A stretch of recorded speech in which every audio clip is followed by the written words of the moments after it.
Had to update ZBrush. Good to go. Let's make sure we're streaming. Close, close. Yeah, alrighty. Got my chat open. Other than that, oh no. All right, I just won't be sending ArtStation. That's fine. All right, let's just start making something. That's what I'm gonna do today. And all right, everything's working. Good news is I have a computer ordered. It's gonna be a while before it gets here, probably another month, but at least we got something, right? Okay, what are we doing? Starting with a sphere. Drag out a sphere. Drag it on your canvas. Go into edit mode. Good morning, noodlers and sparky face. If you have any questions or if you want me to make anything in particular, let me know. Because otherwise, I'm just going to be doing this. So, yeah. Got a little bit of a head here. Let's make sure. Okay, good. Got my Pav custom menu. If you want now, I've been such a slacker lately. Normally, I would be going on my my YouTube channel and I'd have all these videos for you about iPad and the new ZBrush features, and I am just swamped at work. So I will be getting around to that at some point, but not today. What was I going to do? Oh, yeah. So on my YouTube channel, if you're new to ZBrush, I assume most of this is still relevant. Anyway, there's a link. Thank you, Paris. You're very kind. I was usually, when I don't know what I'm going to make, here's what I'll do. So I'll grab a sphere. I'll go, I like for as far as materials go, I like to use the old startup. Oh, that's my startup material. Oh, the green. I'll flip between matte cap gray and the matte cap kind of gray or green metallic. And then, I would have them over here. Also, I'll switch over to a basic and start moving that light around once I start getting like, really specific. But if I'm just kind of funning around, I'll just start here. So a little bit of move brush. I'm going to take that move intensity down just a bit. That's especially important if you're going to do like cleanup, like kind of cleanup movement, which I guess we can talk about in a bit. But so yeah, I basically go through here and we'll just kind of block in, like, here's the sockets where the eyes go. My smooth brush, I believe, let me go in here, smooth brush modifiers is set to, okay. Usually I'll have it set the way to smooth mode 1. I just updated ZBrush, so I might have to actually save over some brushes. Here's what I do. So I'm going to go in here to, I got some Magdalena brushes from her ZBrush. Oh, ZBrush Masters, and there's a clay tubes I like as just kind of a build up. So I have this clay tubes, and whenever I start up ZBrush, I always want to use this clay tubes. So I'm going to go in here with this loaded, go in here to brush, save as, and I'm going to go into my ZBrush 2025 Z data folder. And there's a presets copy. I'm going to delete this out of here and then take the brush presets, Control C, Control V. That'll give me a backup of my new installed brush presets. Now I'm going to go into brush presets here, and we're going to, hold on. Sorry, keyboard's acting weird. We're going to go to details, and we're going to look for, what would we replace? Clay tubes. A, B, C, clay tubes. We're just going to overwrite that. So that's going to replace my default clay tubes. Whenever I use that hotkey for clay tubes, that'll swap that out. Another thing I like to do is go in here to smooth, change my weighted smooth mode to 1, and then with shift held down, brush save as, and we're just going to again dump that, or overwrite the Z data brush presets, elemental P smooth. Regular, oh, nope, not that one. Smooth down at the bottom. Yes. I think that's it. Let me get a drink.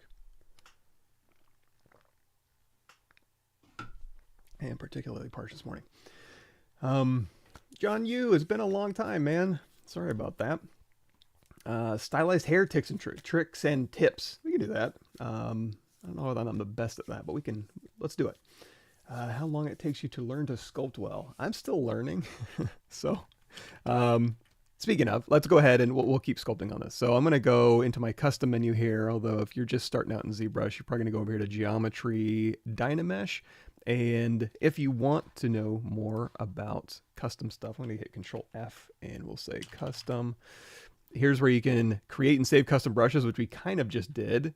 There's a little bit more ways to do that. And then also custom interface and menu. So video 42 in this will kind of unlock, once you get comfortable in ZBrush and you kind of know what you use a lot, you can throw it in a custom menu here, start customizing your interface. That way you're not digging around over here on the side.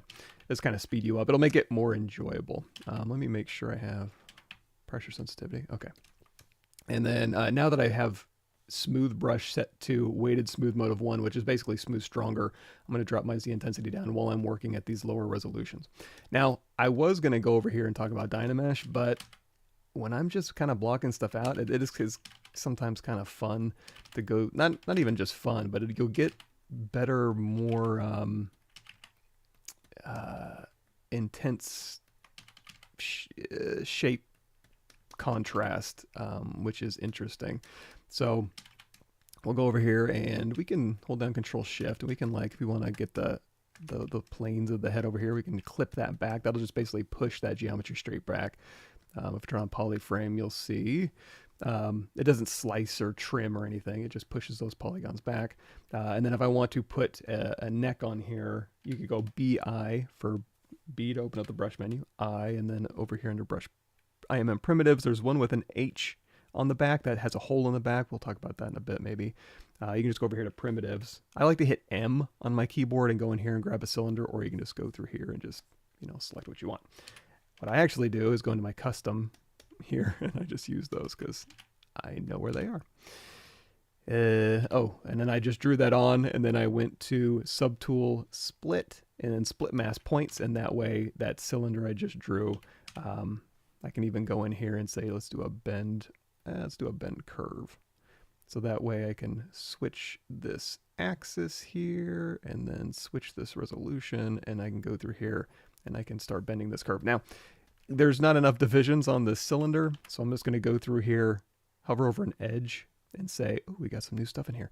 Insert multiple edge loops, keep polygroup, and I can go through here and just bloop, get some more resolution in there. So now when I go through here and do a bend curve and then switch that axis by grabbing this color thing, we'll switch that to that axis here.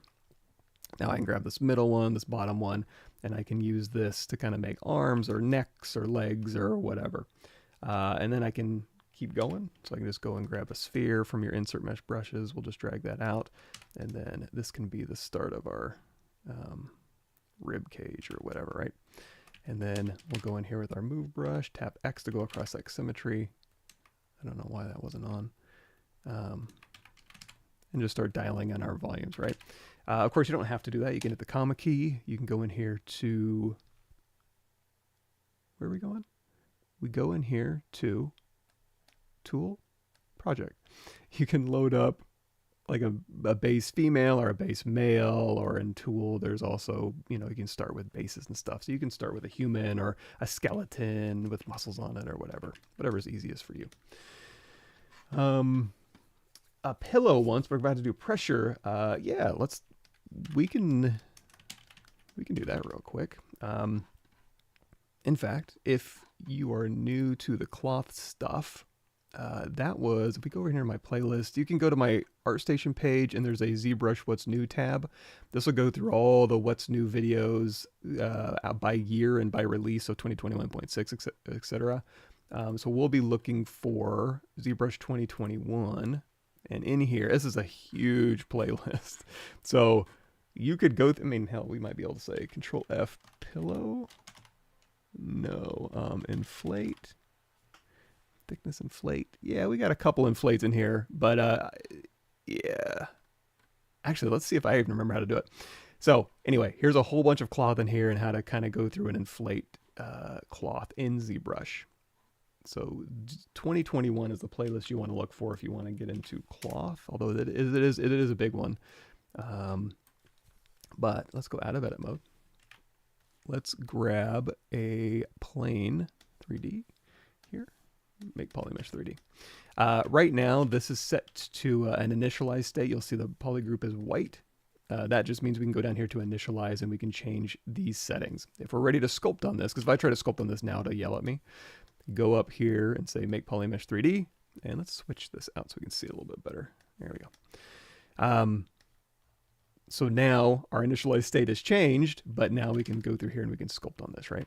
So we want to inflate this. However, it is a plane. I can't see the back of it. I can go to display properties here and turn on double, and now I can see both sides. But if I tried to inflate this now, because there's no depth to it, it wouldn't do anything. And where I would try to inflate is under here under dynamics, there's an inflate right here. So, and there's also a gravity. And so let's talk a little bit about cloth. So let's go in here to append a sphere. And if we turn on our floor, you'll see this is our floor plane in the Y direction. So we're going to go ahead and rotate our plane around, and then we'll Alt tap to select the sphere, and we'll put this down below. You know, we'll put it down. We'll do a small sphere because there's a couple things we want to talk about. You'll also notice while I'm moving the sphere around, when I move my camera, the floor updates to snap to the bottom of it. That is underneath the draw elevation is set to -1. So that way the floor will kind of stick to that. And I believe that floor plane is the one that when we have it on floor collision under dynamics here, that's the one it'll interact with. Let's find out if it does. So I'm going to choose my plane here, and with the plane chosen and our sphere sitting here and our floor underneath it, I have gravity turned on. I'm going to turn off inflate for now, and we're going to do a self collision turned off. Collision volume, let's go ahead and crank that resolution up. That'll just capture the most detail out of our bottom object here. Inflate, oh, it's still thinking, sorry. I guess that collision, high collision value is, I talk about this in the videos, but it basically voxelizes whatever you have. So this is a simple shape. Oh, I'm also running on my laptop still. It'll be a while till I get my new computer, so hopefully that didn't mess up things too bad on my stream. But so we cut our resolution here. The sphere has been voxelized under the hood. And then our inflate, I'm going to turn down. Oh, every time I do that, it's recalculating. So I'm actually going to turn my resolution down so I don't have to sit here and wait for it.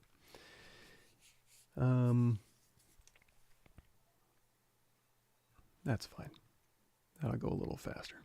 Okay, so I have this selected. This is going to simulate. I have my sphere here, and I can hit gravity. I'm going to take my gravity strength and turn that down a bit, and then I'm just going to hit this run simulation, and that will drop this plane and simulate it onto my sphere, and you'll see it also collided with the floor because we have floor collision turned on, and that floor is actually dynamic. It was raising and lowering to match the lowest point of the lowest subtool that I have in my scene. Oh, so there's that. That's basics of cloth and collision. Now I can hit, here's a really cool thing, BT, B brush move, BM, and in here there is a move, elastic topological, it should be a move cloth. No, I might transpose. BT, brush transpose, cloth, BTA. So hit that, and now when I use my transpose and I move this down, you'll see it'll start interacting with the underlying objects. In fact, I can go in here and I can like squeeze this and it'll collide with the sphere. So you can use this to, there's so many cool things you can do. You can grab a corner of this, and then you can go over here and set this to unmasked, hit W, and then now, I think, is it unmasked? Or is it? Okay, yeah. So I'm going to unmask this corner, and I can use this to kind of pull the cloth around, and it'll collide with the objects. So you can use this to kind of wrap objects and squeeze objects, and use your manipulator or your widget or your gizmo, sorry, to go through and simulate this. Or, like I said, you can just hit run simulation here. And then turn it back to unbrushed. Yep, there we go. So now, while we're doing that, we can do these things. So I can go in here to expand. So while it's running gravity, it will go ahead and start expanding out and it'll just keep expanding. Same thing with inflate. However, when I do this one, it's not going to do much because it doesn't have anything to inflate against, because again, this is a single-sided object. Let's fix that. So we don't need that sphere anymore. We'll turn that off, and we'll also turn off collision volume so it doesn't try to collide with that. And we'll leave floor collision on. I'm going to go down here. We could go into our Z modeler brush and just hover over a face, hold down space bar and say like extrude, polygroup all, and we could add some thickness. Another thing we could do, actually now that I think about it, if you didn't want to turn on this double-sided, we could turn that off. You can go in here to geometry dynamic, turn that on. By default, it's just going to give you a smooth preview. I'm going to turn that down to 0, and we're just going to add a little bit of fake thickness. So here we can have like a little bit of cloth that's thick here. So now when I go through and I simulate this, oops, I'll turn our collision volume back on. And I simulate this. Now we have a thick cloth that's simulating. And if I want a preview of what this would look like smooth, I can go in here with my dynamic turned on and just turn that up. There we go. We get a little bit of a smooth preview. Now let's talk about making this actual thickness. So I'm going to go ahead in here and we'll turn this off. So this is fake thickness. I can just go in here and I can do Shift D to turn dynamic off and then D to turn dynamic back on. It's fake, right? But if I want that actual geometry, I can say dynamic apply, and now I have real thickness to my mesh. I can sculpt on both sides. I can go in here with my inflate brush, and we can manually inflate this thing. Dynamic, yes. But now when I turn on dynamic, I get extra thickness. So I'm going to turn that back down to 0, and we'll put our smooth preview back up to 2. Now let's talk about inflating this. So now that we have two sides of a mesh, the normals are pointed outwards. I can now, I think, I'm going to turn gravity off so it doesn't fall to the ground, but I am going to turn on run simulation with inflate, and now it'll start inflating.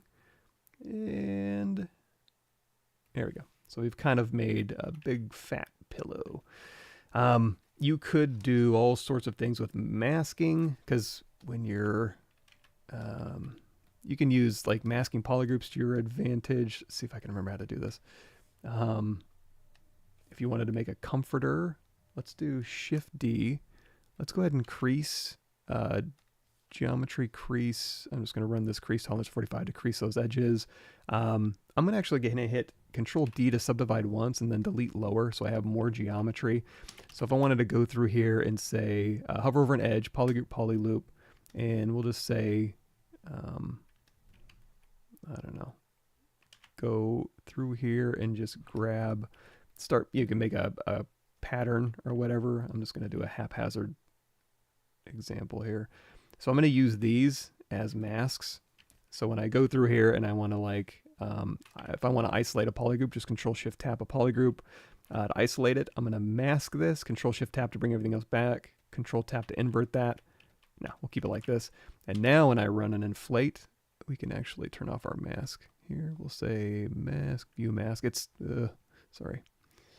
Masking, turn off view mask. It's still there. It's still operational. It's still doing its thing. But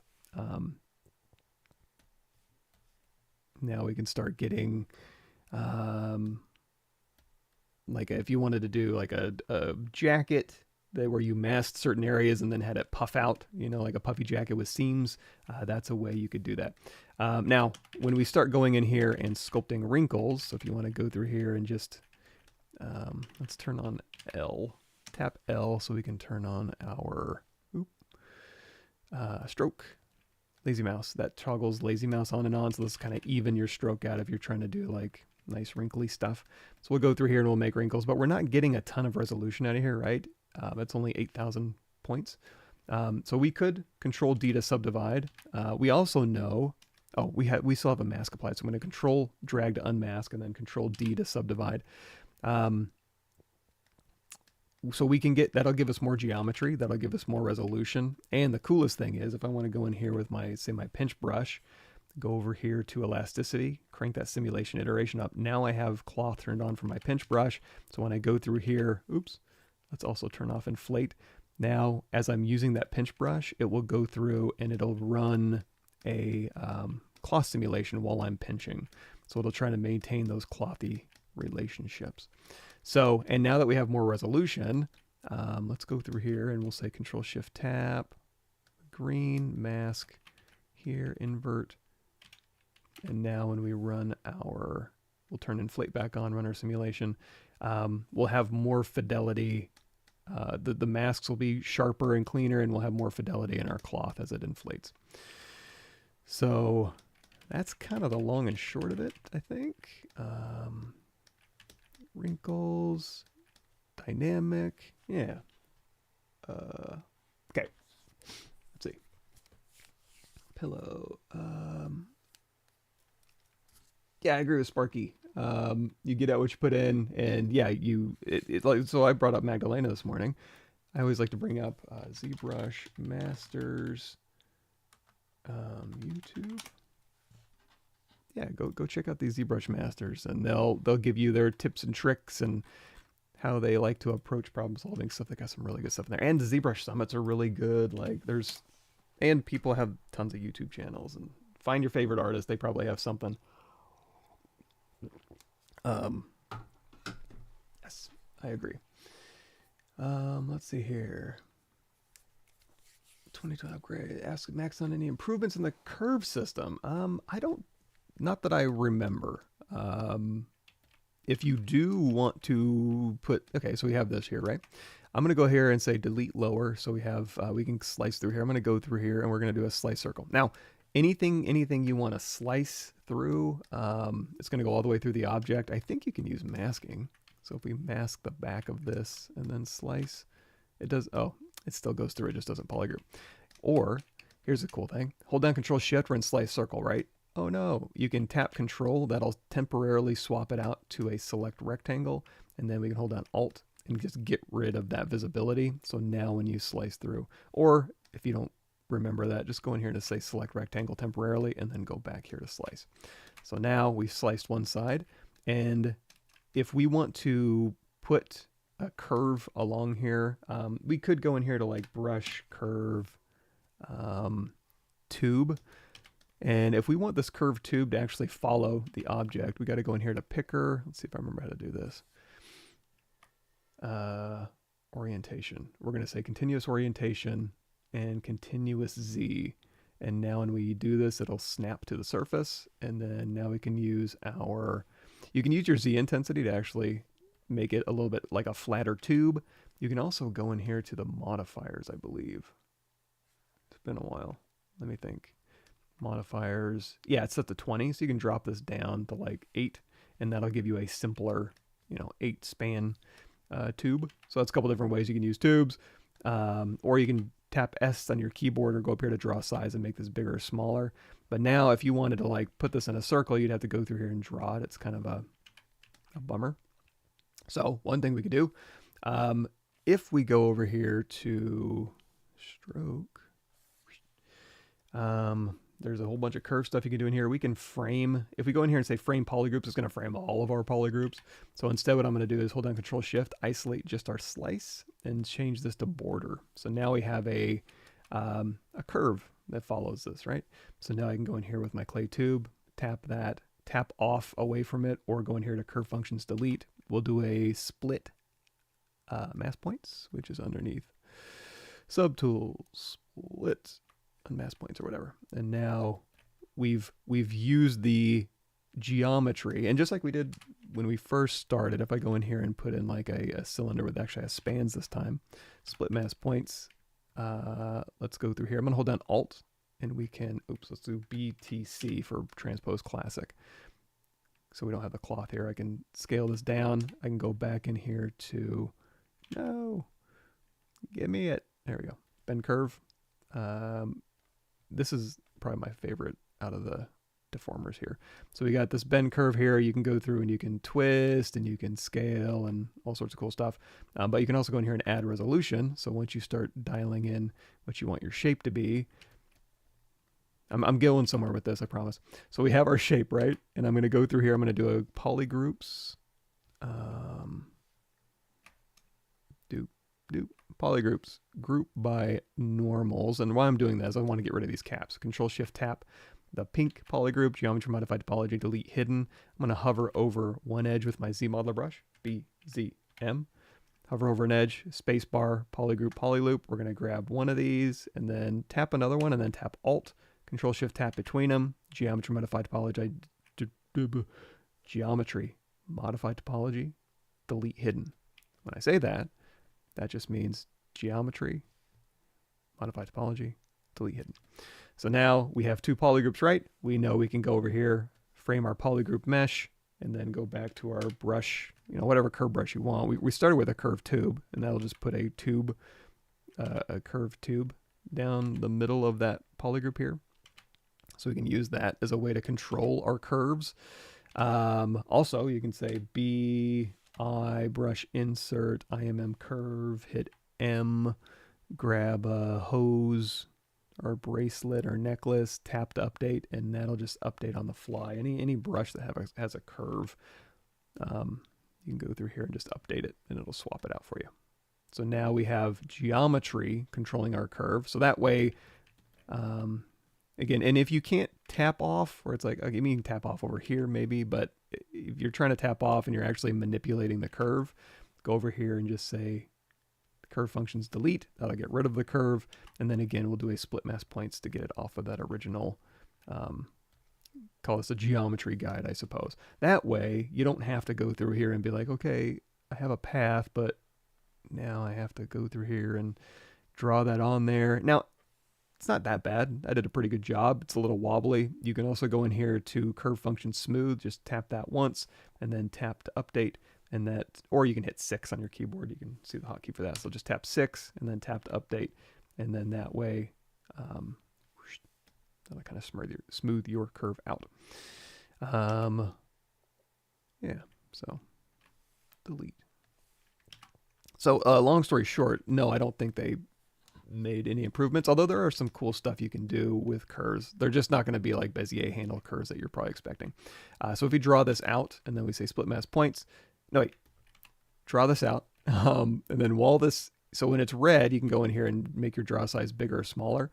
When it's blue, that's manipulating your curve, and in that case, we probably want to go in here to say curve mode. We can do as line if you want to do straight lines. We'll do bend start, bend end here. And if you want to change the length of it, you can like, there's a little rubber band that is your curve snap distance. You can go through here and you can continue this out. I think you can even like update. Yeah, you can update in like the middle of a curve. You can also turn on, is it elastic? And you can kind of pull in from the back. Yeah, you can kind of, ooh, that's interesting. You can kind of pull in from one side and I think it'll start redrawing.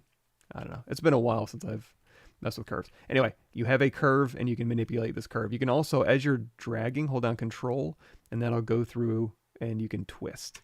So, or you can smooth, remember how we were tapping 6? And that'll smooth your curve and then you tap to update. You can also hold down Shift and that's going to smooth your geometry. But then if you kind of start manipulating and then hold down Shift, that'll go through and smooth your curve out as well. So you can smooth it out, straighten it out, move it around. Like I said, hold down Control. If you want to twist more of these, tap at. So when you tap S over here and it's red, that updates the curve size, right? If you are over here and you tap S to update while it's blue, that updates the manipulator size. So now we can hold down Control and we can kind of go through here and start twisting this around. And we could maybe use this for anime hair like we were talking about earlier. Maybe. That'll come in handy when we do anime hair. Let's see. Curves. Yeah, that's my, oh, you know what? Did I even update those? I'm not even sure what I have on my YouTube channel anymore. This is so sad. Videos. Yeah, okay. So, here's the body horror live stream. Here's the time lapse. Whoa, sorry. This is where I go through, you can start with character creator bodies or a base mesh, doesn't really matter. We'll talk about it in a second. So I go through, and this is in our live stream, I believe, we went through and we sculpted, I forget her name, Elizabeth, spoiler alert from The Substance. go through and then texture this up. If you want to see more in depth how this works, because we even go through here and we do like face tools to do like custom expression wrinkles and stuff. You can, so we have in my ArtStation page here we go. So on ArtStation, this is just the easiest way to kind of view the stuff. There's ZBrush What's New, and then there's Reallusion Character Creator What's New, and in here you can go in here and there's a kind of a lot of tutorial videos, but also my YouTube page. Go in here to playlists. No, go to home. And there's a character creator section. So here's how you can throw any ZBrush creation over to character creator and rig it up really quickly. And then here's like if you want to go through and sculpt on their base bodies and manipulate them and do all sorts of cool stuff. That's that playlist. So check those out if you'd like. Nah, character creator is not hard. It's I mean, it takes a lot of complex, you know, if you want to rig something and animate it, it's not trivial to do that from scratch. You have to know, like, especially if you're just like, okay, I'm going to go in and make bones and make IK handles and do control rig. Like there is human IK stuff that makes it a lot easier to make a humanoid rig that'll put auto controls on you. And so there's faster, easier ways to do that. And in Maya, Max Maya, Model Blender, Cinema 4D, and Character Creator just kind of makes it a lot easier to do some very complex things like facial expressions and, you know, modifying those for custom characters. So if you want to just kind of play around with it and just pose an arbitrary character of your own topology, that would be this one. You can literally take the ZBrush soldier and go through and make him pose him out and then send the poses back and forth and update the pose library. If you want to get a little heavier into a little fancier stuff, that's in the next, let's see, character creator, no, home. That would be this one. So this one will go through and you can modify the body and do some really cool stuff. And then if you want to get kind of even more advanced, that would be the face pipeline. So this is the sweet spot right here. This is a really fun one. This is not hard, but just more. And then this one's super easy. So in my opinion, you just got to practice it. You're probably going to get like me, you know, I do it once and I don't remember anything. And then I get frustrated and irritated. But then I do it 2 times, 3 times, 4 times. And next thing you know, I make it look easy, hopefully. In fact, I can bring up my sign in, continue with email, sign up with, nope, sign in. Here we go. While I was learning Character Creator, let me show you. Just so you know, if I ever do make anything easy, it's not because I'm like, oh, that Michael Pavlovich, he just is really smart and knows a lot of things magically. There's nothing magic. I'm not that smart. I'm truly not. So while I was learning Character Creator, here is my notes that I took on Character Creator. So it's basically all of their documentation. I went through and basically rewrote it and practiced it and tried it, organized it, used this. And then as I learned, I was able to go through and start making articles. So it's like, okay, body article. And then as I'm doing it, I'm going through and I'm taking notes and I'm taking screenshots, because if I don't do this a lot, same thing with ZBrush, same thing with Substance Painter, same thing with anything I do, I'll have a notes page like this. And I'll even go back and reread my own articles just to be like, what was the steps? What was I doing? Because I jump around a lot. So if you want to learn, you don't have to do this. I try to make it easier so you don't have to go through and learn all this stuff. You can just go read this short article and step through, and or you watch the YouTube video and kind of make that a little bit faster and easier. So hopefully that lowers the barrier of entry to you, so you don't have to do all that. But if you want to learn like I do, that's how my brain has to work. Let's see here. Texturing Substance Painter. First subdiv with UVs is low poly. Can the decimated mesh be used as a high poly? Yeah, absolutely. That so Errol, let me see if I got a video for you on that. I kind of, you know what I do now that I think about it? Go to my playlist here. they're hard surface videos. But as far as like just decimating something down, I'm going to give you two links. There's a speed texturing and this is a Substance Painter as well. I do have a Substance Painter quick start guide, but those things are ancient. Go watch Wes McDermott and Sci-Fi Weapon Process. Both of these are a you can use subdivision level 1, or you can decimate your object down as your low res and then decimate your high res. I don't think I decimate my high res, but I decimate my low res and auto UV it. So for what it's worth, use your subdivision level 1, and or you can also follow along with this. This one's a little more involved. Like scroll down and this will get you past the modeling part, and then it gets into the baking and the low res and high res to low res, and it to also explain this is nasty. This is like, oh, you know what? I have another video for you.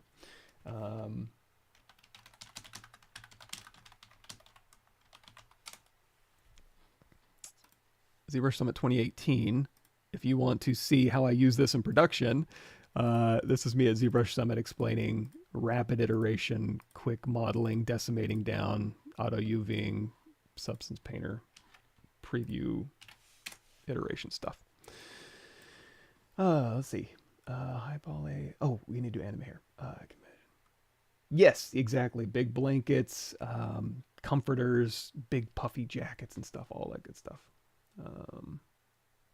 Yeah, Inflate did get rid of the folds when I did that Inflate. You know what you could do? I suppose you could like mask these areas where you have nice folds, but probably what I would do is subdivide up. And you don't have to, when you're subdividing, you don't, let's see, we can go through here and we can, oh, we sliced, that's right. Can I, oh, and I split that off. Boo. Let's go back to this one here. No, this one. Where's my long solo mode? Nope. This one? There it is. Okay, so we're going through here and we're subdividing up, right, to get more wrinkle resolution. You can subdivide this. Let's see, reconstruct. So here's subdivision level 1, subdivision level 2, Control D to subdivision level 3. So while we're at subdivision level 3, you can go through and you can do dynamics, inflate. So we're going to run the simulation. Oh, we forgot the mask. There we go. So we're running this simulation here. It's inflating on that higher subdivision level. Now you will eventually get to a point. So if we unmask this, Control D to subdivide again. Now we're at 500,000. Our simulation points cap out at 250. And honestly, you probably, if you try to like use your pinch brush with elasticity or try to run a simulation, it's going to tell you you're past it. So you can just drop down to subdivision level 4 and then continue to run that simulation.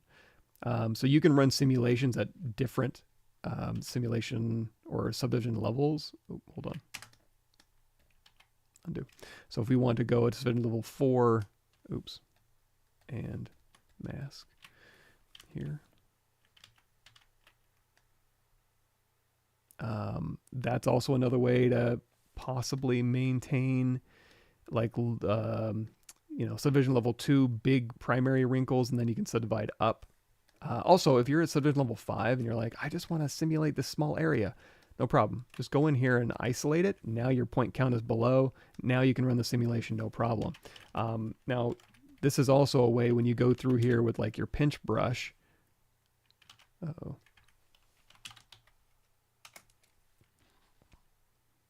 Mapping. Yeah. Go through and use your pinch brush.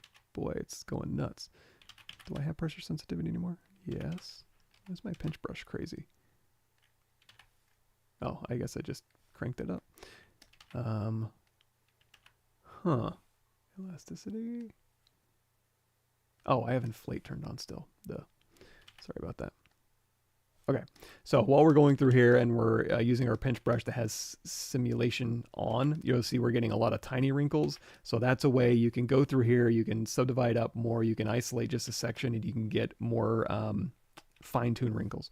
You can also drop down to subdivision level 4, that'll give you less geometry and give you broader wrinkles. You can also go in here to firmness and you can crank this up or down. So if you're on like subdivision level 5 and you crank the firmness up, that'll also give you bigger wrinkles, or you can keep that firmness down.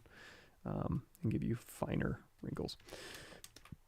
Now, now as far as like protecting wrinkles like we were talking about, I don't know that I have a great solution for that. Like if you, let's think about that. We're going to run our simulation. Oh, another thing too, BTA is our transpose cloth. So again, we can go through here and instead of inflating, we can literally go through here and we can like wiggle this down, or we can manually inflate it just by scaling now. So we can go through here and we can kind of, you know, wrinkle this up. So here we're getting some primary wrinkles. This is more of like if you had a shirt sleeve. Tool, Z. I'm gonna do there's a Z plugin you can download. Go to Pixologic, or I'm sorry, Maxon downloads, ZBrush downloads, and you can download Z plugins on my YouTube channel. I'll talk about how to install these. And on here I should have a, oh, do I not? No. Well, I don't want to restart. There is a clean tool utility I use a lot, but I guess I don't have it installed on here, where you can go through and you can like bake all your layers and stuff, but we'll do it manually. Layers, bake all, geometry, reconstruct, dynamic, off. There we go. So if we were doing a shirt, for example, I'm going to duplicate this off and we're going to say mask, lasso. I just want to show you why that would come in handy, that inflating along an axis with your thing. Okay, so Control W to isolate this, Control W to group masked, geometry modified topology, delete hidden. Let's go ahead and run a polish by feature under your deformation menu, just to kind of smooth the shirt out a little bit here. And I'm going to have X symmetry turned on. We're going to zero mesh half, adapt the size down to 0, nice even quads. And now we basically have a little shirt mesh here on our guy. We do need to inflate this a little bit. So I'm going to go through here with my Z modeler brush, and we can do extrude polygroup all. I'm just going to hold down shift when I'm extruding, and then just pull along that surface normal. So now we have a cool shirt on our character. Now, if I want to start putting wrinkles on this, we've already talked about, you know, you're going to subdivide here, maybe go into you know, your damn standard, and you start indicating a little bit of form. Or, you know, cloth is going to hang, right? It's not going to kind of warp and noodle around. So it's going to kind of find an underlying point and hang from that point down. So we'll go ahead and, or, you know, what we could do, you know, this trick, dynamics, we're going to go in here, collision volume, turn that on. That'll make his body a collision volume. And now I'm going to have gravity turned on. We're going to turn that way down.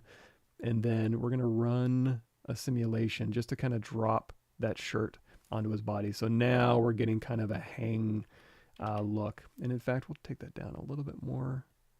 Okay. Now, once I've kind of draped, done my initial drape here, usually what I'll do is I'll go ahead and just mask these areas I want to stop colliding. And now I just want to focus on these. I'm going to run the simulation. Just let that hang, you know? There we go. So now instead of move brush and stuff, we just use our simulation to kind of hang that down. Now we want to start getting wrinkles on here. You can go through here and just get some reference and just start, you know, dialing in your wrinkles or whatever makes sense for this type of character, and also the cloth type. This isn't like Marvelous Designer where you can go in and like do presets, although that'd be cool. Go in here and like choose a cloth preset and have it simulate differently based on whether it's denim or cotton or whatever. In fact, speaking of that, so I'm going off on a lot of tangents here.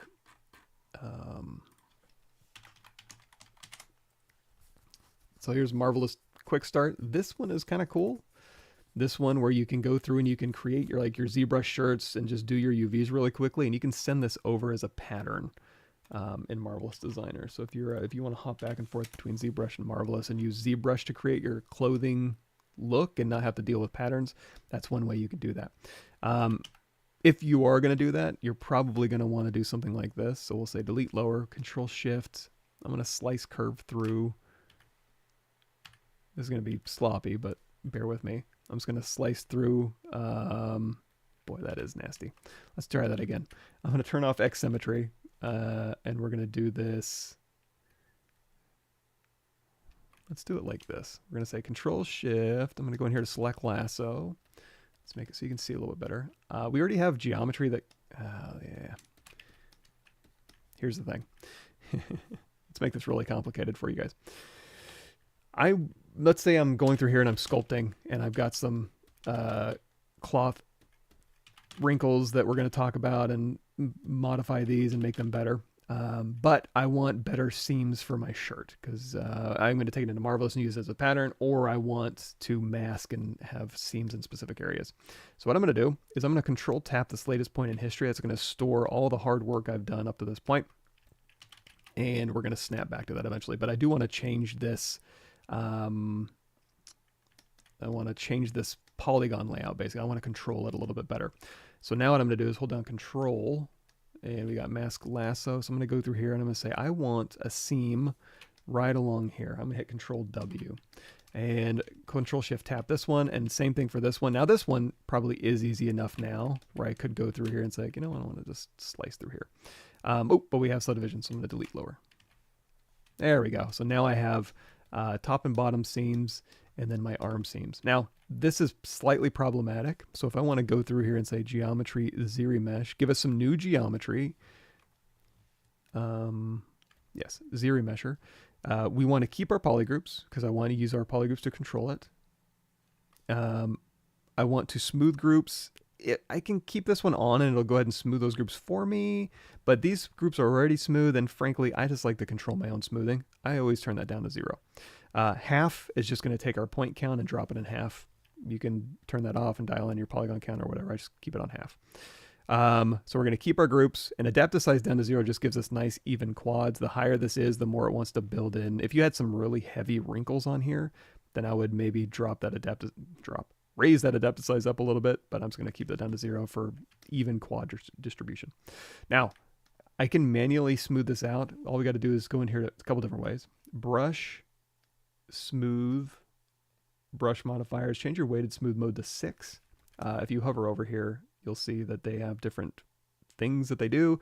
In this case, smooth with 6 turned on will go through and smooth these polygroups out.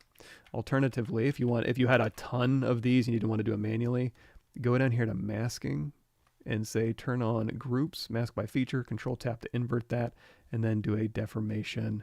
You can do a polish by feature, open circle, just tap that a few times, and that'll go through and smooth out all of those polygroup borders. The reason I'm doing that is when I ZBrush half, if you have a bunch of lumpy stuff in here, it will want to build that in. But in this case, now we have better seam lines. I can put a seam line down there. So ZBrush half, ZBrush half, ZBrush half. There we go. So we got kind of a game res going, right? But when I want all my details back, that's when we go in here to Control D to subdivide. In fact, let's do a crease. You see how it kind of shrinks along my open borders? We can fix that temporarily. Crease, just do a crease tolerance at 180. That'll crease all your open borders. Now when I subdivide, it'll leave them alone. And then we stored that in history, right? So let's go get that detail back. We're going to go to Subtool, Project, History, Control D to subdivide, Project History, Control D to subdivide, Project History.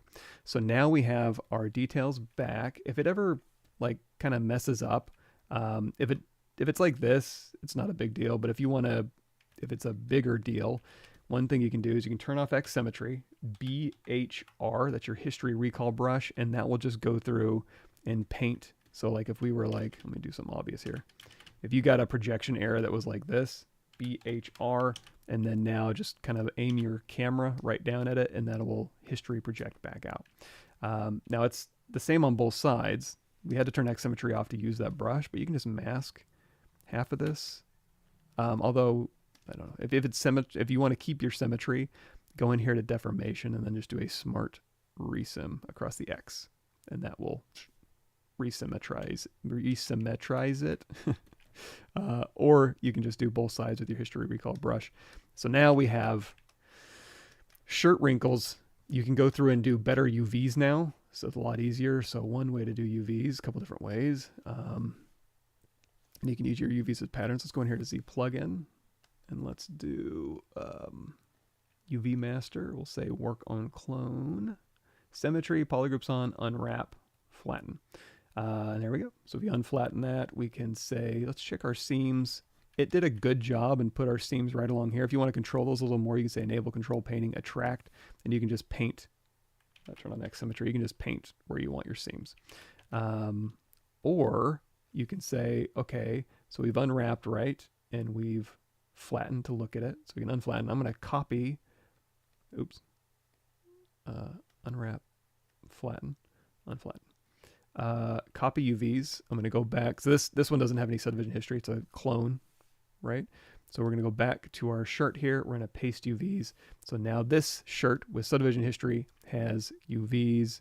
So we can go down here to our UV map and we can morph our UV. And you can use this to sculpt and paint while it's flattened. Let's turn off. There we go. So you can flatten it out, and then it's, you know, maybe easier to go in here and sculpt or go in here and paint textures and stuff while it's flattened. You can do that in ZBrush. I think that's what I was going to do. Also, in here, you do have a create unwrap. You can use your creased edges, and you can go through here and just put in creasing, and then you can use that as your seams as well. But we were talking about, hold on, I need a drink. Oh, and I have coffee, thank God. Thank you. Okay, so shirt, dynamics, wrinkles. What was I talking about? Oh, seams, right. So now that we have our seams where we want them, although I kind of messed that up, didn't I? Damn. Let's go into our move brush right here. I'm going to just try and dejankify that. You know what I could do? Let's try this.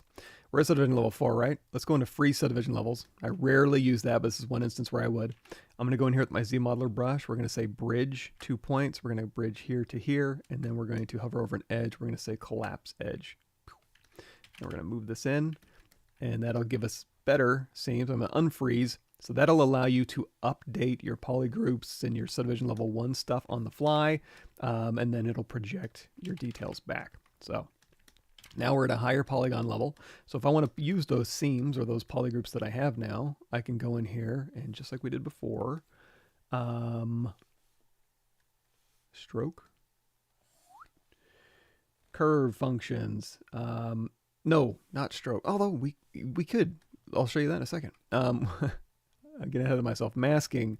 We want to mask by our groups. That'll mask our seams. Control tap to invert that. And now we can literally go through here and do like a deformation deflate here. So we'll go ahead and deflate those down. And then what we can do, and so you can go through and smooth this if you want. Also, we can say mask by groups, and then we're going to grow that mask out a little bit, and then we're going to hold down Control Alt and tap to sharpen it up, Control tap to invert that, and then mask our groups again, and then we can even go in here and do like an inflate, just like a small inflate or something like that. So now we're using our seams to kind of dig in and then inflate around. I mean, it's not beautiful, but like take your time and make good decisions. So now we've got kind of cloth seams. These are big, thick, kind of makes it look like it's neoprene or something. But that's one way you can put in seams. Also, if you wanted to do ribbing, like around the neck here, let's say, or along polygroups, whatever you want to do, that goes back here to this frame mesh. So I might duplicate this shirt off. We're going to go down here, say subdivision level 2, delete higher, delete lower. So we just have just sitting here. So here's a cool thing. We can frame our border, but it's going to frame like every open border. But what we can do is say BC curve tube, and then I'm going to turn off X symmetry. If I don't, it's going to do a curve tube left and a curve tube right, and it's going to overlap 2 curve tubes. So I'm going to tap X symmetry, turn that off, and then when I'm instead of going through here and trying to draw a curve tube on this thing, I can just start drawing towards it and hold down Shift. It'll snap to that open border as long as it's available. So you can use this to do ribbing, and then we'll say split mask points here, and then maybe I'll run like a polish by feature a couple times just to smooth it out, and then maybe I'll go back in here to deformation inflate here, and now we've got a little bit of ribbing. Now you can do that on an open border. You can also do it on a polygroup border here. So if we go back to our shirt, duplicate here, just make sure, like if I try to do that here now, if I try to like hold down shift, it's going to be like, you got to go to a border, bro, because we told it border. Turn on polygroups, and then now when you hold down shift, don't make a liar out of me. Don't you do it. Oh, I thought it would snap to a polygroup border. Let me turn on all these. No, is it weird? Bend mode, bend start, bend mat, as line. Oh, let me see. Picker, continuous orientation. Interesting. Well, okay. Open this up, Control Shift tap it, and then no. Well, here's another thing you can do. In a pinch, you can just say, fine, frame my polygroup borders, fine. Let me put in my piping, fine. You gave me too many, fine. Split mask points, fine. And then just go in here and say, get rid of those. I don't know. I think that should have worked, but I don't know. Maybe I was doing something wrong. Okay, shirts, UVs. Oh, we haven't got an anime hair yet.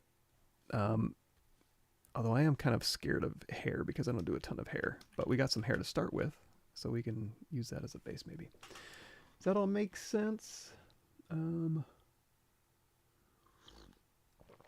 problem, Noodles. Okay, I'm back. Let's see. Yeah, those are yikes notes, especially for hair details, some folding effects, a brush. You know who's good at that type of thing is Pablo Gomez. I Google him. I bet he has some hair and fold stuff. I can give you my 2 cents off the top of my head, but thank you, RJ. So, okay, so anime hair. That's kind of like a stylized hair thing. I feel like I do have, just in case I go off the rails again. Let's say hair. Nope, not Marvel hairness. Hair. Adding hair, detailing hair. Extrude profile brushes we'll use. Hair cleanup. Dragon Ball Z hair. And then fiber mesh hair. Bunch of different ways we can create hair. So here's what we'll do. This is nice. This is nice hair. I'm going to go ahead and delete that nice hair though. So we're going to start from scratch. So I'm going to say Control Mask Lasso. I want to do a little hair cap, right? Just to kind of start with. So I'm going to use my Mask Lasso to kind of make a hair cap. Let's go ahead and duplicate him off. You know, you don't even have to do that. You could do an extraction. I usually like to go in here and say Control W, isolate, delete hidden, blah, blah, blah. In lieu of that, go down here to extract. Just hit that extract button. This is just a preview, so if you move it, it disappears. So we can say, let's take this thickness down. This thickness is very touchy, so you're going to see if you tap the thickness, you'll see a little a translucent slider above it. That'll give you more control, so you can kind of knock that down a little bit. Knock that down a little bit. Okay, knock that up a little bit. There we go. We got a nice extract. That's a nice haircut. So extract, and we say we like this. Go ahead and accept it. And now you've extracted that geometry from your mesh. It kept your underlying polygroups. If you want, you can just take these top polygroups here, or you know what? Let's just do this. Group by normals. Underneath your polygroup menu, isolate the blue one, delete hidden. We could do a zero mesh half. Again, if you want to just kind of clean this up a little bit. Geometry modify topology, close holes. Geometry modify topology, mirror and weld. You could zero mesh this if you want. Just keep groups, move groups down to 0. Rolled your oyster. You know how to do this now. Actually, let's do same. Or you could just dynamesh this. If this is just like a working blobby mesh, you know, you can just go in here and say geometry dynamesh. Crank that resolution up just a bit. There we go. Boom. There we go. So now we're just going through here, and oh, I still have my smooth brush set to brush. Smooth brush still set to weighted smooth mode of 6. We'll drop that back down to 1 or 0 if you. That's how you like to roll. So now we have. Let's help this guy out a little bit here. Give him a little widow's peak. little mutton chops, or knock those back. And now we have kind of a base for our hair. This is just for blocking out purposes. Looks like Norman Osborn, who was the original Spider-Man villain that had this exact haircut. Doesn't matter. So now I'm going to turn off X symmetry, and then we're going to go into like clay buildup or clay tubes or whatever you want, and just go through here and just start thinking about volumes. So we can, or Damien Standard, we can say, okay, I want a part line over here, and then we'll give him some luscious locks. Give him that classic, I don't know, classic hairstyle.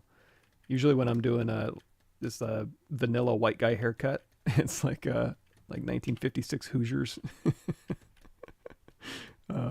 No, I'm not real creative, as you've probably guessed by my YouTube channel. So we'll go through here, and this is just, that's two things: determining volume and also going through here and determining like hair direction. And then you could use fiber mesh to go through here, and you can use this to guide your fiber mesh. You can create polygroups and then use polygroups and fiber mesh to go through here and grab them by clumps and kind of just style them and move them, and you can do pretty quick work just doing that. Now that is hair block out. Now if you want to get a little more stylized, that's just kind of going through here and kind of sculpting. You can raise the resolution up of your Dynamesh, and if you're just wondering where the hell Dynamesh is, it's over here under Geometry Dynamesh. Just control drag, and then as you go through here, you can just start increasing this resolution. Let's have a little more fun with this. Let's go through here, and I'm going to give him a big old Elvis curl. Thank you very much. Here's my chimpanzee red. Hey. So we'll go through here and we'll kind of drop that in there and we'll smooth it out.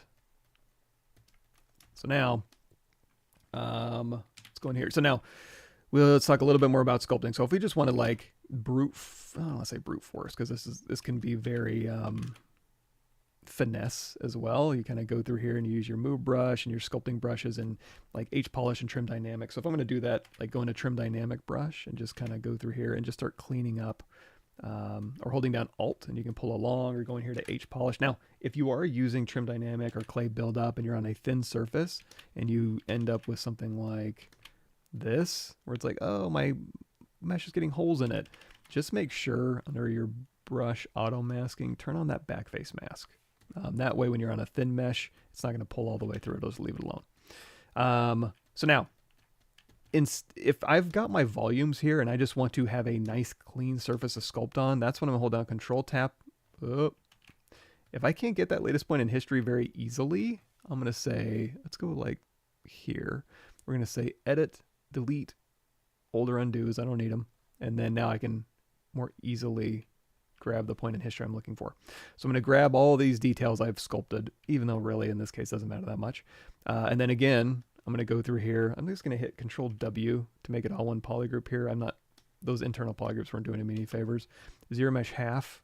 I don't have any groups to keep, so I'm going to turn that off. And then I'm going to do a project history, and then zero mesh half, project history, zero mesh half. There we go, project history. So now I've got nice even quads, much more predictable surface while I'm sculpting, and then I can hit Control D and then project history. Now I don't have a lot of great detail. I'm really trying to pick back up. It's more just like lumpy whatever.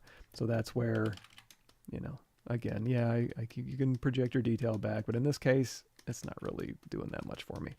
So now, let's talk about hair. We're still kind of in the blockout phase. We were not like recreating. We're not doing like IMM.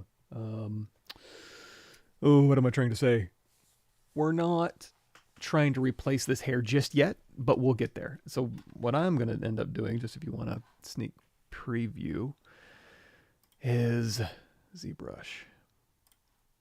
This hair right here, kind of that stylized, layered kind of hair look, that's kind of what we're doing.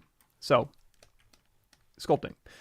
A couple different ways to go through here. One way is you can use your Damien Standard brush 01, and that'll allow you to kind of go through here and like push in divots here, and then you can hold down Alt and you can kind of pull up. So you can hold down Alt to pull up and then let go of Alt to push in.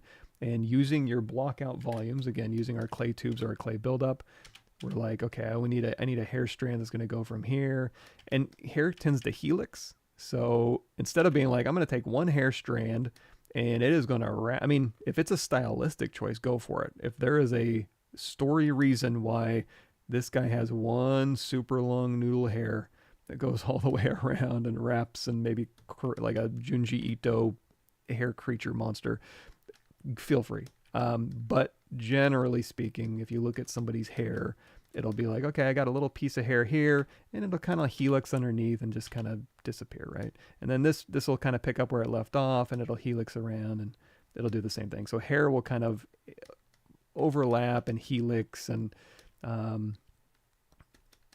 you know, and it'll kind of start from the seam lines and helix around.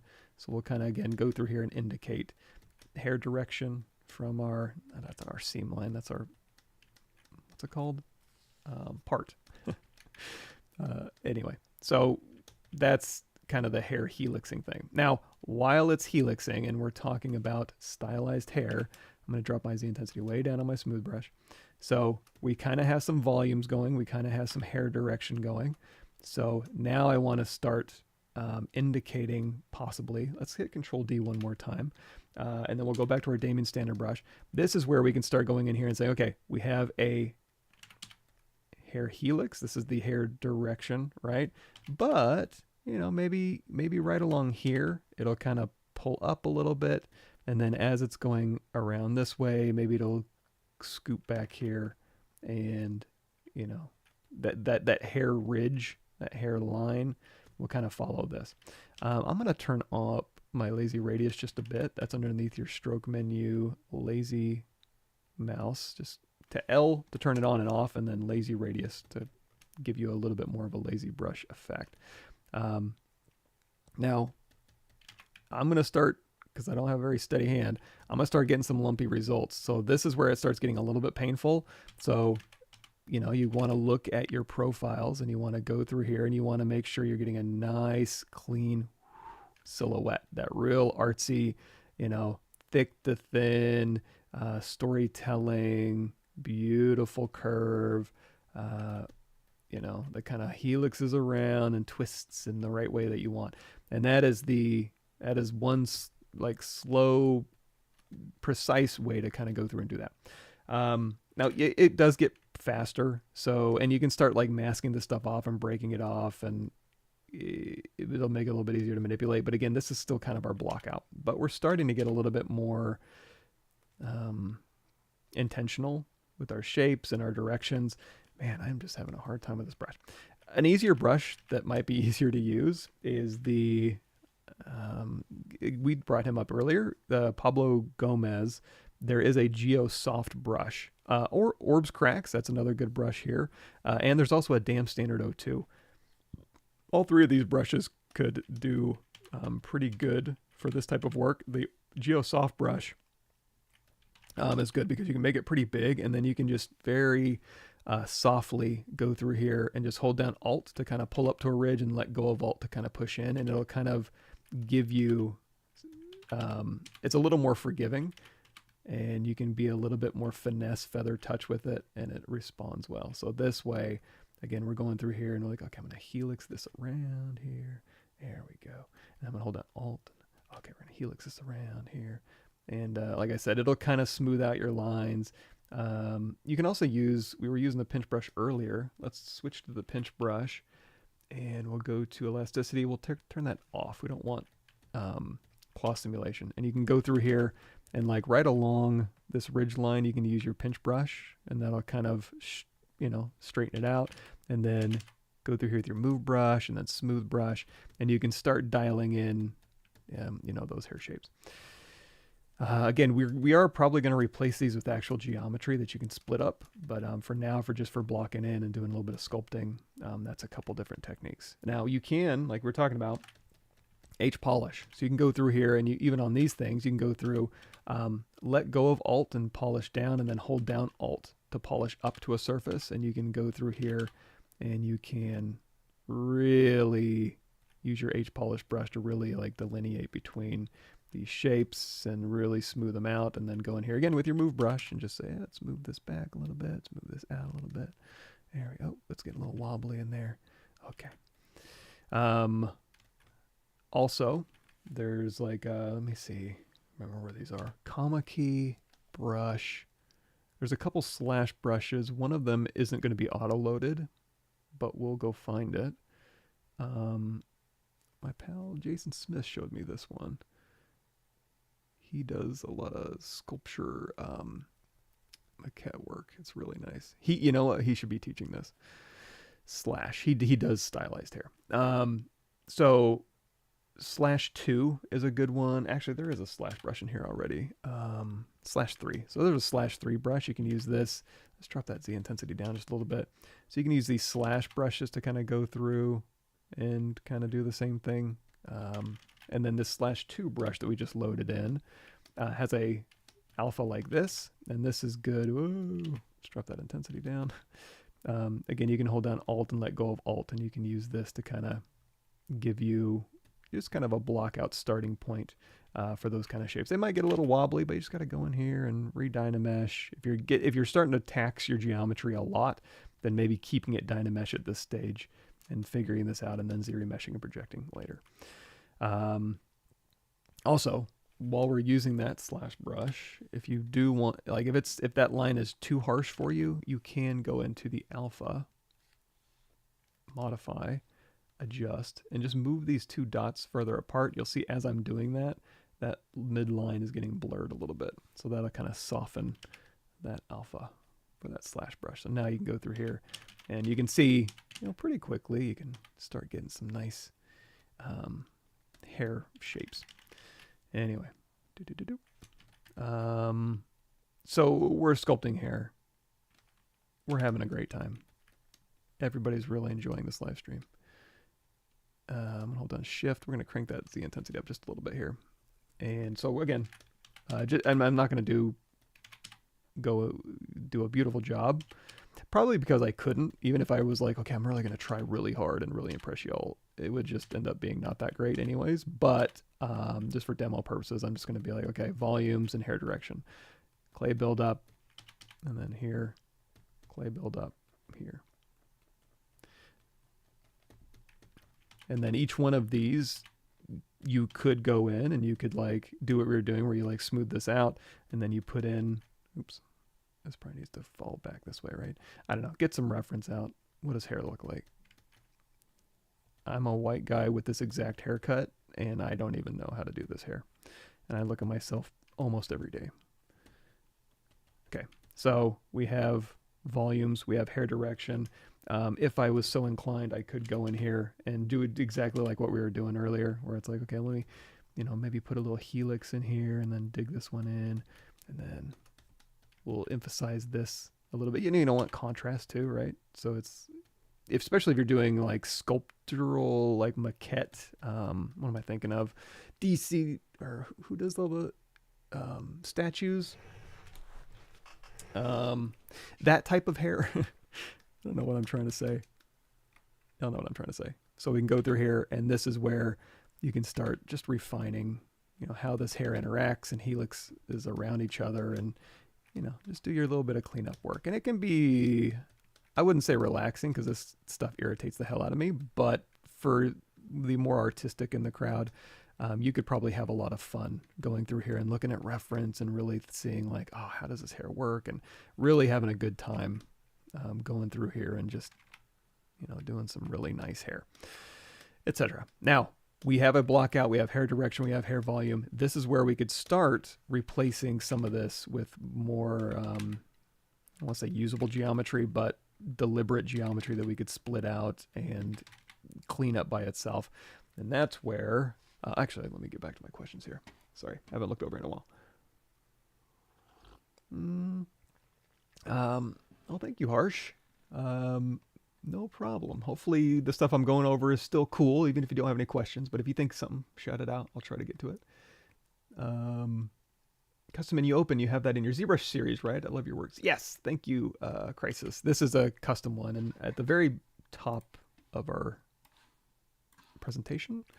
Actually, we can, instead of going to that playlist, there is an intro to ZBrush playlist, but I wonder if I just type in custom here, if it'll just pop up. Oh boy, I have too many videos, don't I? Just go home and then intro to ZBrush new and updated, and then do a Control F in here for custom. And that'll give you custom interface menus. Video 42. That'll tell you. I'll drop this in here just in case. In there's the custom menu stuff. Yes. Yeah, happy little hair twists, I guess. Isn't it stylish? Export a normal map out of ZBrush so you don't have to bake high-low. You can. In fact, if you were so inclined... Oh, I don't have it. Damn, I need to update my ZBrush. Oh, I do. There is a Go Z Plus where you can literally... you can actually do... I've been using this at work, actually, but... what was I talking about? It would be something like... Let's go to playlists. No, let's just go to videos. In here... Now, yes, you can, in fact, we'll do it right now. But if you want to have a little bit of, if you are using Character Creator and you're like, I just made a bunch of clothes and I wish I could just bake all this detail and poly paint over and I'll go bake my high res to my low res and then animate it immediately, that is where this one comes into play. So, in fact, we do it with this hockey mask and this entire bodysuit here. So, let me show you that real quick. So, for example... oh, this is a preview of what it is, but basically, you can have, here's your high res, right? If you zero mesh and you have lowers and you have UVs, you can hit this Go Z Plus. It'll go through and bake your poly paint in your normal map, which we can do manually, but it does send it over automatically. So like this entire suit, Goggins Fallout suit, we can go through here and it will literally bake out your normal map and your poly paint, and you can just go through and animate it. Now, let's talk about doing that manually. So we have a high res, right? And we have a low res. If you don't, you could go through and, store your high res, control tap your high res, zero mesh half, subdivide project, and then you can have high res and low res. Now, we don't have UVs on here yet. Let's fix that real quick.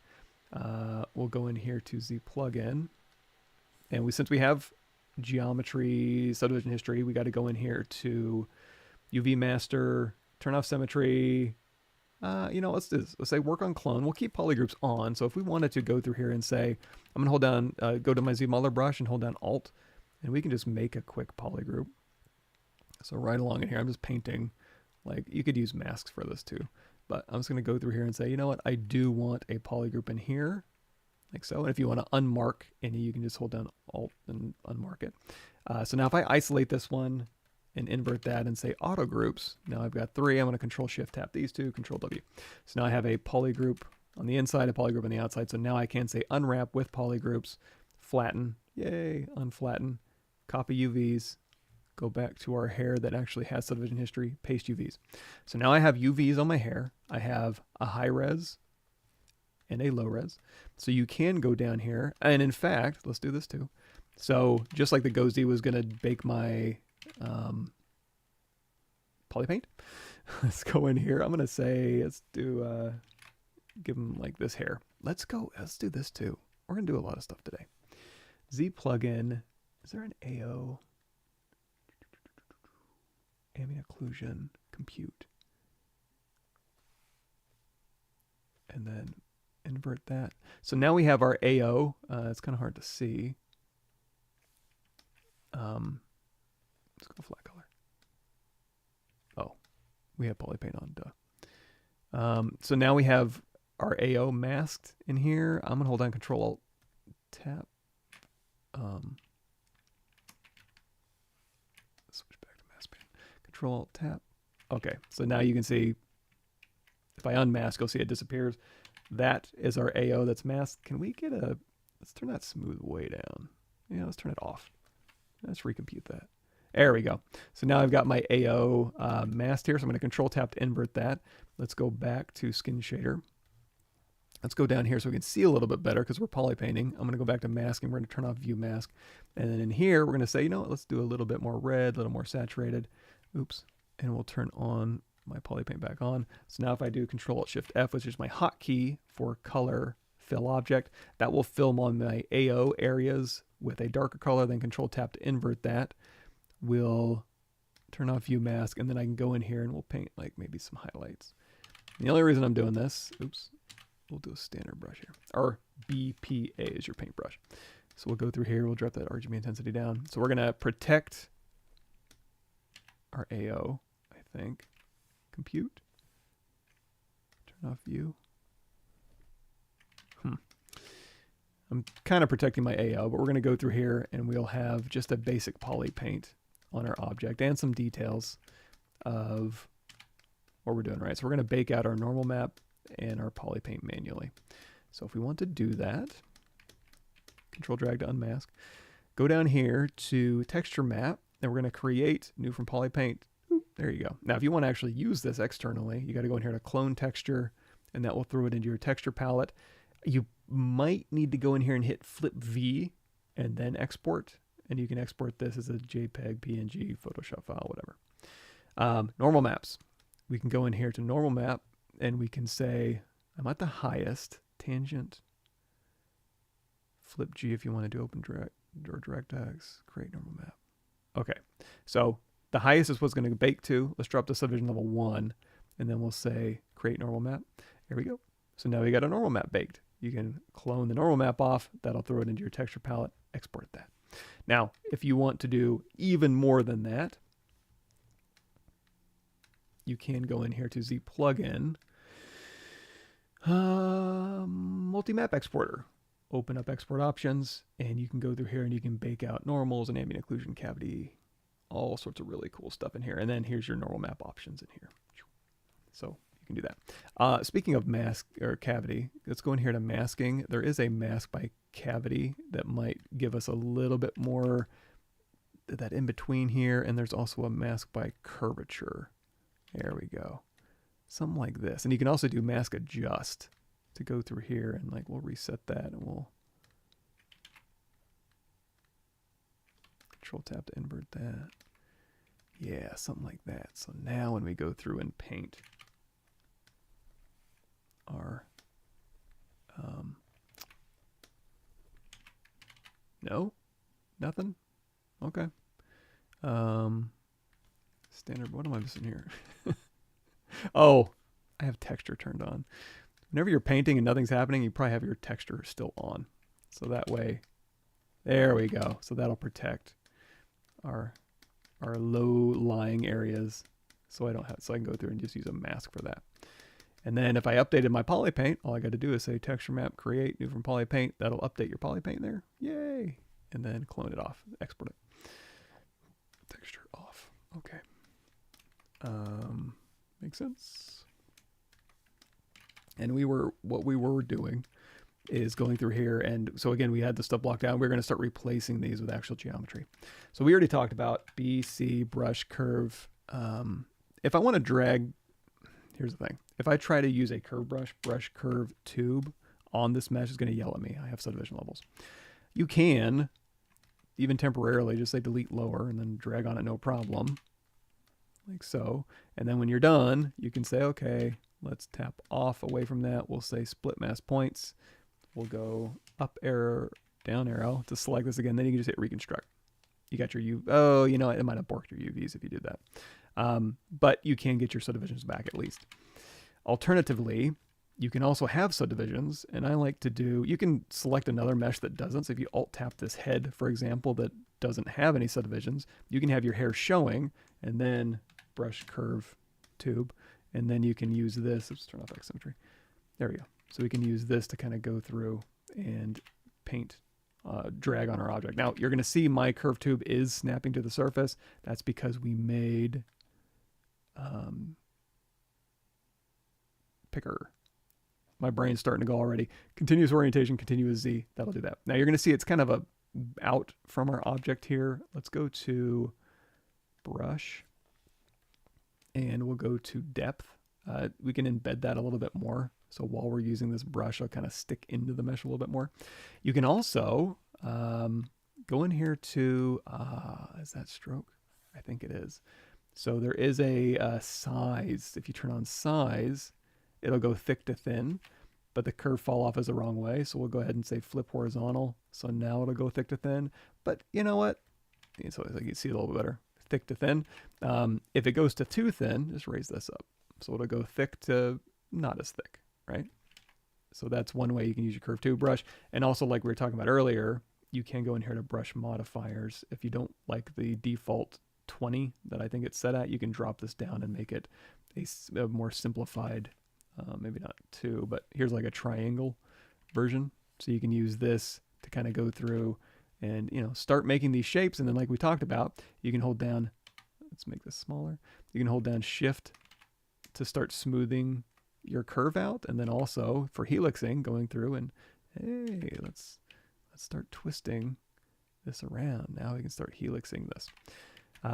That's one way you could do that. I'm going to do a quick visibility hide point, geometry modify topology delete hidden, and then we'll go ahead and delete this out of here too. Okay, another brush that might be useful. Coffee first.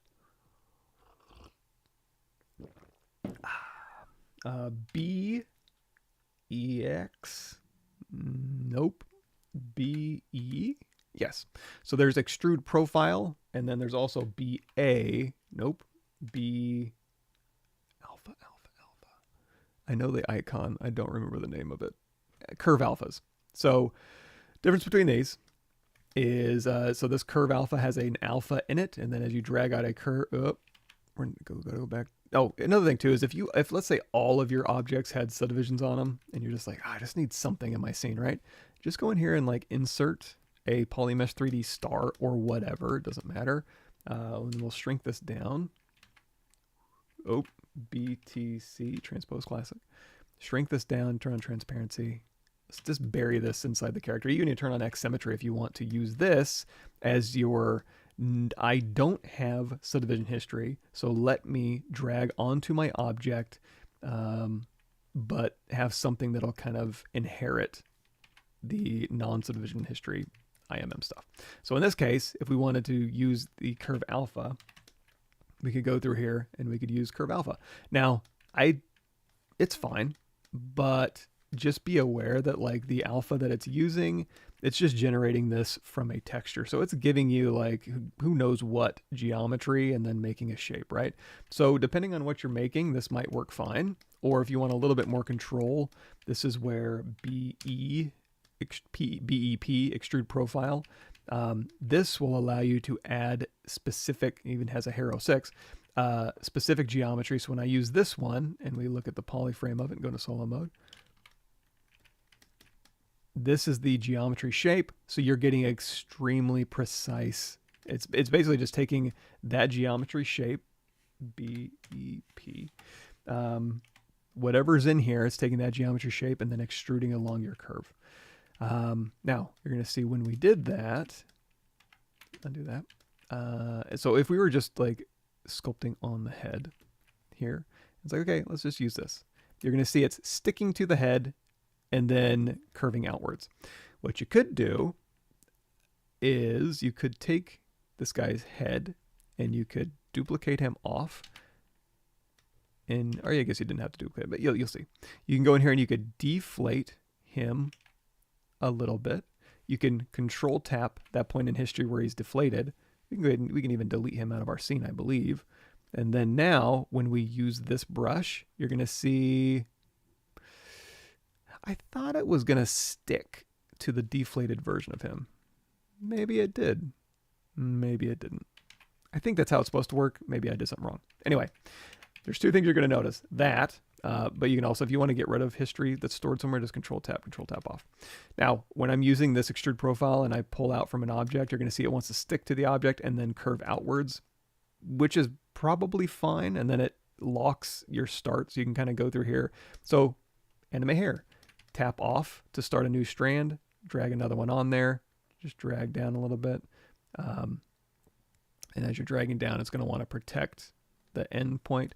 So you can just manually go through here and just, you can hit 6 to smooth it out, or you can go through here and it is going to start interacting with other, geometry that's in here. So if it ever starts to get irritating, you can be like, okay, you know what? I'm dragging directly on this head. I'm going to Control Shift drag over a little piece of these, Control Shift A, which is visibility grow all. We're going to split hidden to split those into its own subtool. Alt tap back on the head, go back to our extrude profile, and now when I drag through, let's turn on ghost, transparency with ghost turned on. Now when I drag through, it should ignore it, right? Or does it ignore it regardless? Let's see. Without ghost turned on. I was hoping that was the case. And then, yeah, it should ignore the subtool. If it doesn't, just transparency with ghost turned on, or I suppose you could even go in here and turn off your other hairs. So that way, again, and you can go through here and you can say, you know, hold down shift to smooth out your curve. Or if you do want to drag out things like that, where you do want to go with a straight line instead, just go into your curve here. Where is it? Where is it? Stroke, curve functions. So bend start is on? Bend end. Oh, lock start. That's what I was looking for. So you can turn on bend start, bend end. Lock start is what locks the root. If that's useful for you. And it also as line, you can turn that on. Now you can just drag out. It'll still want to stick to the head, but then it'll drag out as a straight line. Now, if you don't want that stick to the head thing, that is this repel strength and repel fall off, I think. So if you turn repel strength down to 0, that will get rid of the stick to the head and then start your day. That will just turn that off. And then I think the repel fall off. Let's turn off as line. Yeah, so if repel strength is 1, when we drag off, it goes whoop.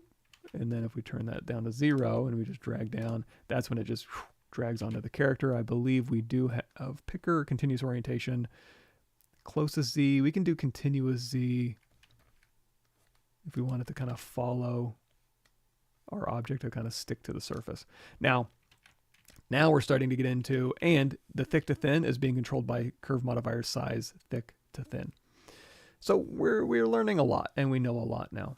So now if we go back to our sculpt here, and again, this sculpt has subdivision history, but we're using either our Polymesh 3D star or our head that doesn't have any subdivision history. So now we can start going through here and replacing this. So now this isn't embedded very much. So again, we know how to do that now. Curves.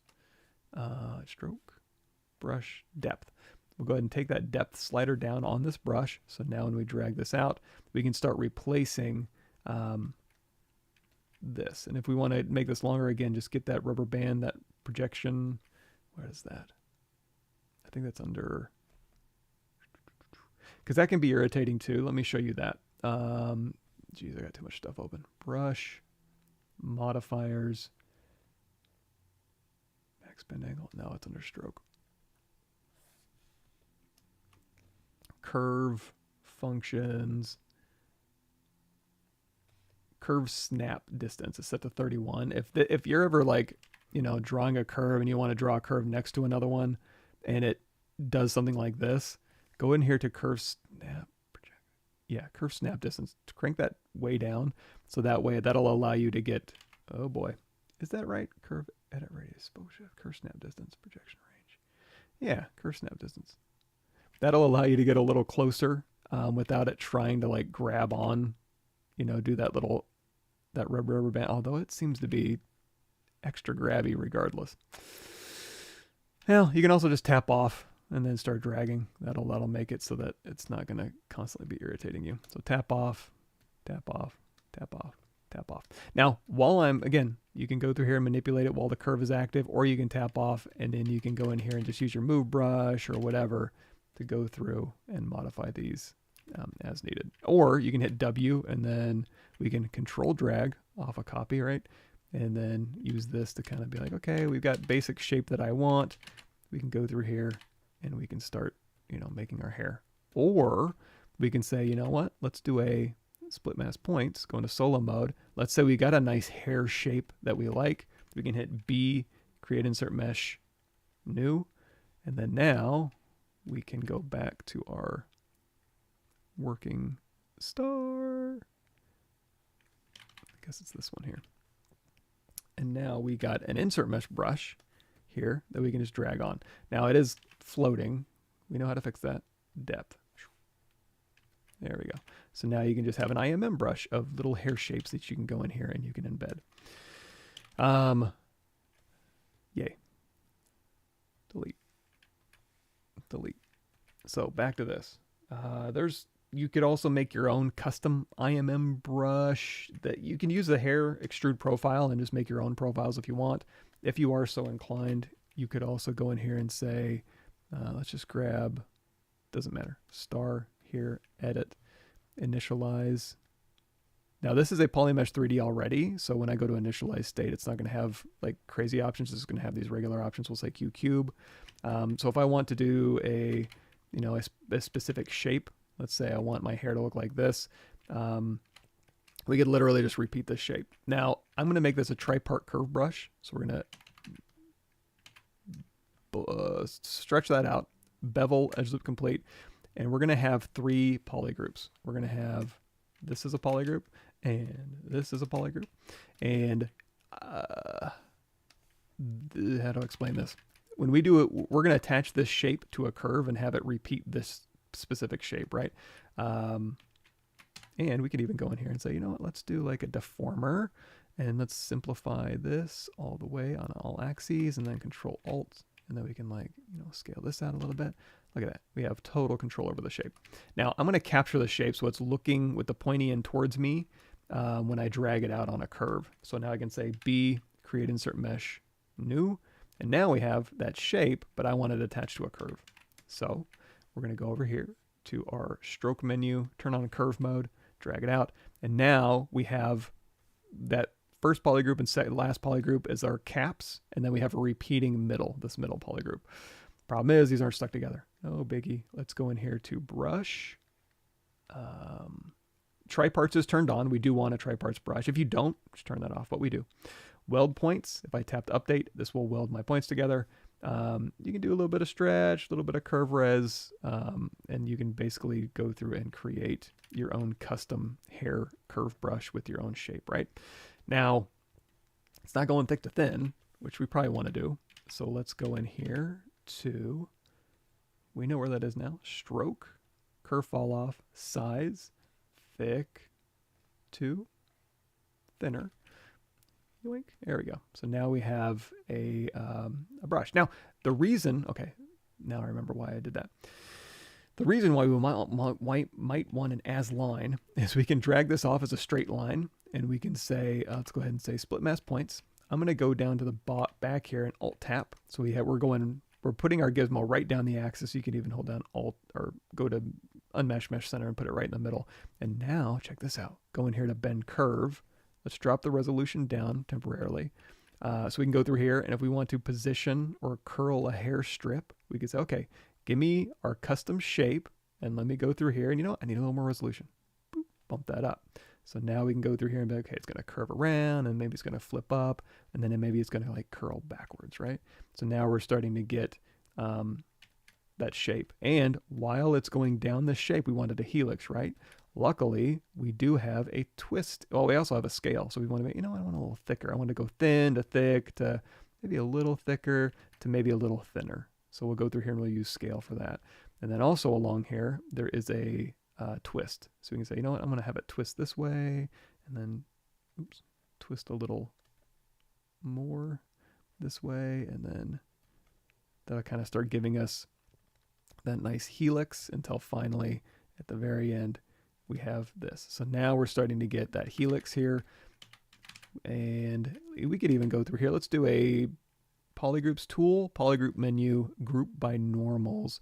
Maybe crank that max angle up just a tad here, and then we can go through here and we could say polish by feature, close circle, and just tap that a few times, and that'll smooth out your different polygroups here. So that way you don't have to go through here and get rid of wobble. If you really want to smooth it out, you can say polish by feature, open circle, and tap, and that'll really smooth it out. So that'll save you from having to go through here and fix a bunch of like little wobbles. You can use that to kind of stylize it out. Now once you're done with this, if we want to make this, so if we hit D for dynamic, it's just going to kind of smooth it. It's not bad, but let's say we want to like say crease polygroup, crease level of 1. Let's do this for y'all because I love you all so much. I'll show you where it is in these menus. So we have an object here. I have polygroups. I'm going to go in here to geometry, crease, PG. Crease is our polygroups. And then we want to turn on dynamic, right? You can tap D on your keyboard. That'll turn it on. But this is why I use custom menus, because I'm going blind. Geometry, dynamic. So D, Shift D to turn it off, D to turn it on. Smooth subdiv of 2 is on by default. However, there is a, we already have our crease polygroups selected and we have crease level set to 1. Usually it'll be set to 15. So when we hit D for dynamic, it'll smooth it out, but it'll keep it extra crispy along those. So what we can do is we can play between our smooth subdiv and our crease level preview. So we can say crease level of 2 and then put our smooth subdiv at 3. And what that's going to do is say, keep it creased as a preview twice and then uncrease all and then subdivide it one more time. It's just a preview. So you can always hit, Shift D and do any modeling or whatever you want to. And then you can hit D again to turn it back on, Shift D to turn it off, D to turn it back on. Or if we want a little bit more fall off or light catching bevel along these corners, because again, this is super sharp, right? So we'll like do a crease level of 1, smooth subdiv of 3, and you're starting to get a little more fall off. Or if we completely say, uncrease all or crease level of 0, that's what it would look like just subdivided 3 times. So usually like crease level of 1, smooth subdiv of 2 or 3, just give you a nice preview. And that's another way we can start going back to our hair here. And what is this? Doesn't matter. So using our custom hair curve mesh, going through here. Okay, I'm going to swap out. Oh no, turn off as line.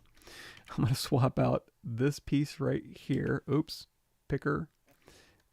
Let's get continuous orientation, continuous Z. Get rid of any history.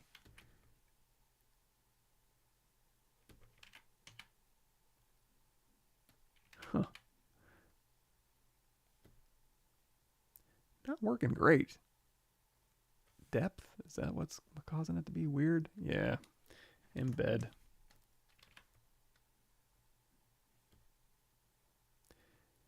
Why aren't you playing nicely? Think, think, think. Depth. Another thing you can do. Well, let's try this. Let's go nuclear. Delete lower. Stick to the surface. Because I said continuous orientation, continuous Z. There's something weird going on with this thing. Curve mode. Oh, maybe I need to turn on. Oh, snap is on. I'm at a loss. Anyway, hopefully this works. Now, if you do... Now it's snapping to the surface. It's just not drawing snap to the surface. Okay, fine, whatever. Let's do, I want to do bend start and bend end. We're going to make a custom brush. And now we have, here's the overall basic shape of this mesh. So then this is where we go in here. We can shift to smooth, or we can go through here and like start helixing around if we want. If we're happy enough with this, we can tap off. We're going to say split mask points. And now we can just go in here with a big old move brush and we can start replacing these sculpted versions with our modified anime hair versions. This will just give you a little bit more control. You can hold down shift to smooth or go into your pinch brush and just kind of start knocking these back. And again, some people really enjoy doing this. Me, not so much. Oh, another thing too, when you have your move brush, hold down Alt, and that will pull along the surface normal. So that way you don't always have to like move your camera and try and get it to follow. You can just hold down Alt from any angle and pull along that surface normal to kind of make it bubble back out to the surface. Now remember, while you're doing this, these original polygroups, not that useful probably, but you can always at any point go in here to your polygroup menu and say, again, group by normals. I'm going to crank this up just a little bit because I want to just my major direction changes, maybe a little bit less. The lower this is, the more it's going to pick up angle changes. So instead of going through here and being like, okay, oops, I got some wobbles. I mean, it's not terrible, but just go through here and do your thick to thins and fix your wobbles. You can also, God, maybe a little lower. Maybe I lied.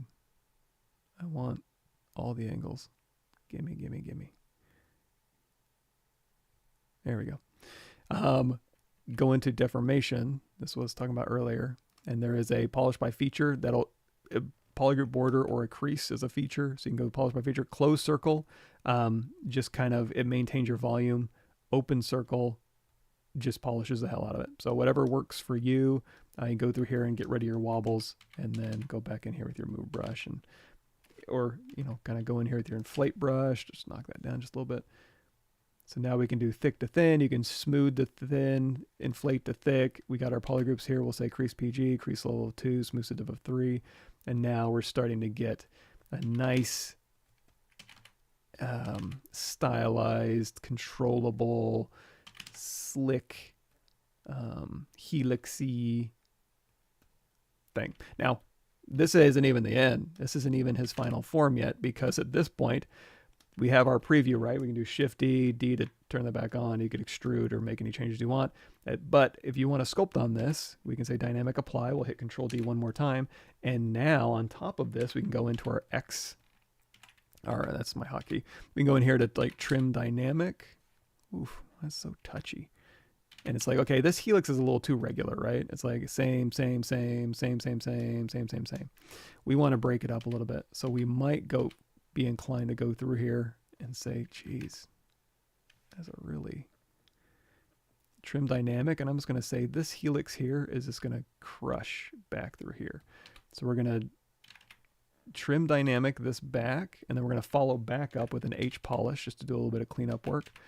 Man, everything's so touchy right now. You know, okay, you know what it is? Customize. Pull this back a little bit. There we go. So now, much better. So I can go through here and I can use my trim dynamic and my H polish, and I can update our helixes, helixi through here. Smooth brush. So now we're making this a little bit more dynamic, a little more movement, a little more visually interesting. And then also in here, we can go back into our GeoSoft brush here, and we can start using this brush to kind of go through. Actually, I'm going to helix this one around too. We're going to say get rid of this one, and we're going to helix this way. Put in a little bit of, and then go back to this brush here, and we're going to kind of push in, and then hold down Alt to push out. And we're going to put, maybe you want a little more visual interest at the roots, and then it kind of evens out across the broad areas, and then maybe a little more visual interest in the tips maybe. So that's a way for you to kind of go through here and manually be like, hey, let's put in a little more love and attention through here, and then maybe through here. Hold down Alt, let go of Alt. There we go. And then towards the tips here as it kind of spirals back around, maybe we want to say, let's push this back here. A little bit of H polish here. And then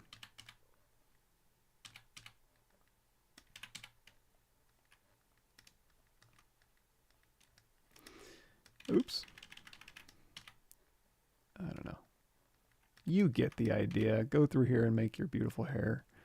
I don't have the patience for it, but that's one way to go about doing it. And then once, if you've done this, and again, you don't have to, you can say, well, we have subdivisions on here now. So if you want to duplicate this off, again, temporarily, you might have to go in here to geometry, delete lower, control drag, off a copy of this. Let's say split mask points, and let's say reconstruct. So you get your high res back or your low res back. And then, so if you do want to like move this around and not mess up your details too much, just drop down your subdivision level.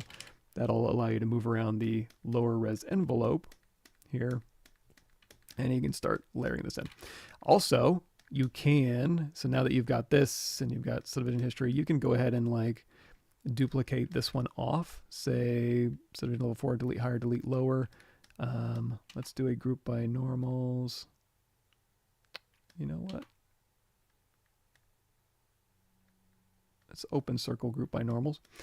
I want to do like a flyaway hair. So I'm going to hold down Control Shift, grab this pink, delete hidden. I'm going to grab one of these. Let's say polygroup polyloop here. Delete hidden. And now we'll just do, we could do an extrude here, or we already know how to do this. We can say, you know what? I don't want to commit. Dynamic, smooth down to 0, thickness up.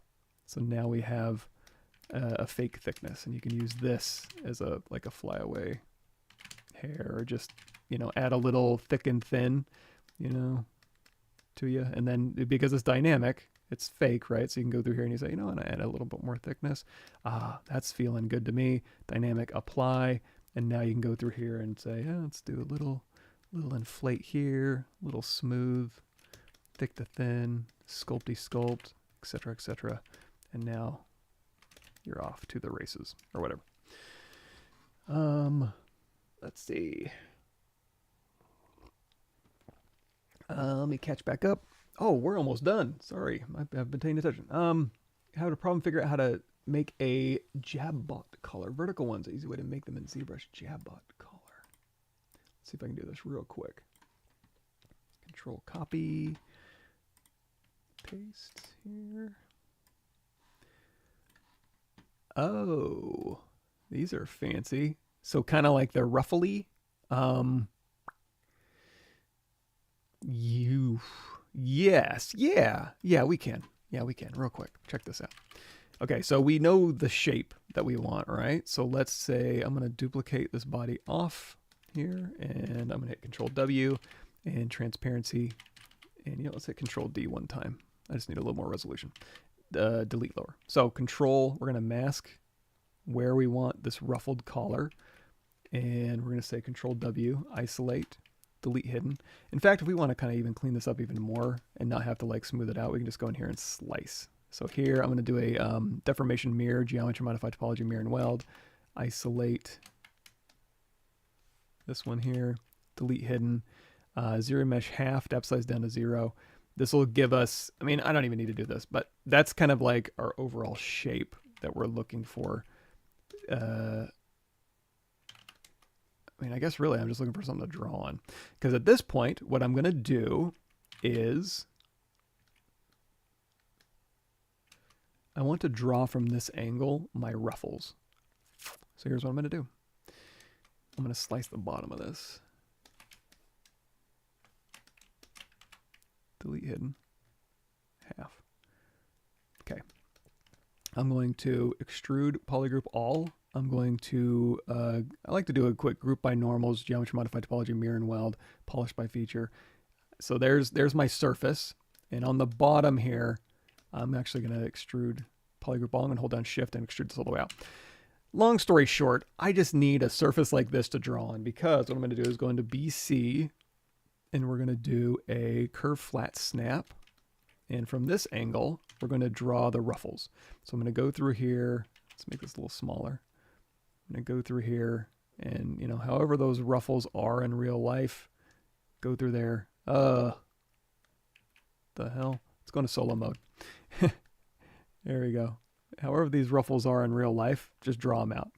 And then we've already discussed how to kind of control these. So if you wanted to go through and slice and stuff, boy, these are being extra touchy. Let's turn off snap. Okay. What it's doing is, this is a feature. Max bend angle. If you crank this up, that will allow you to do a max. Like if you're doing railroad tracks or tentacles, drop that down to 0, and that will allow you to be like, ooh, look at this. They don't want to touch each other. They don't want to have a max bend angle.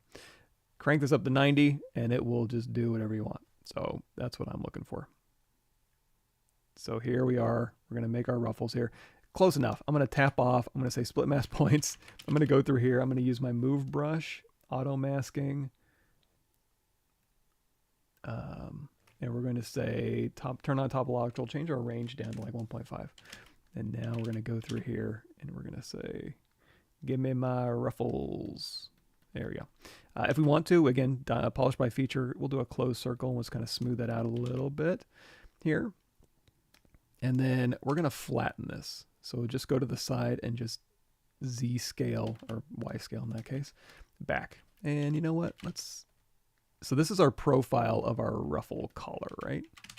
And this is the same thing if you wanted to do like, I did this on Hogwarts Legacy. I made a, look for the, oh, I forget his name. I did a statue on Hogwarts Legacy where the guy's wearing opposite gloves on his hands. His name's like Jiminy Jillikers or something. I forget. Boris the Bewildered. Look for that statue in Hogwarts Legacy.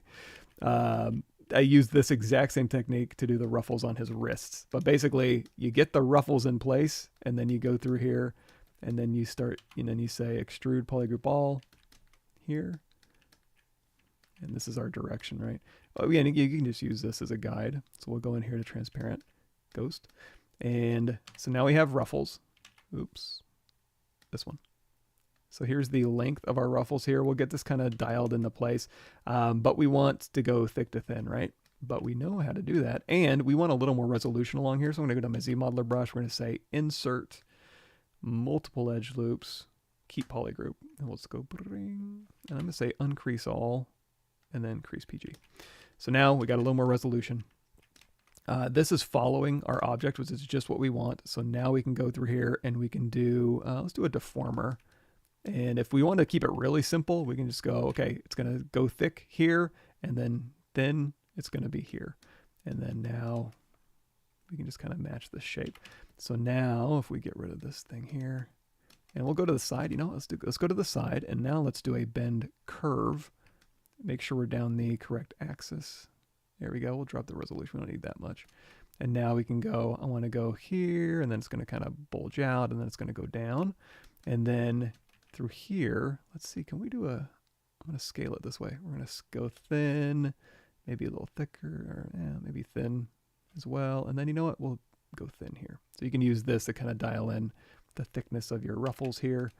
And then now we'll have sort of a ruffly collar style. And I went overboard because I wasn't paying attention, but you know, find your shape, make your ruffles, flare it out using your deformer, and you could even do multiple passes. So where it's like, okay, we have one, and then we want to say, you know, control drag off a copy here, and then scale it out or whatever, and get multiple. It's not beautiful, but you can make it beautiful, I think.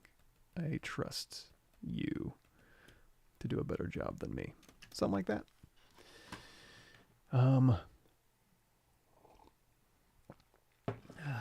Thank you, Luck Lori.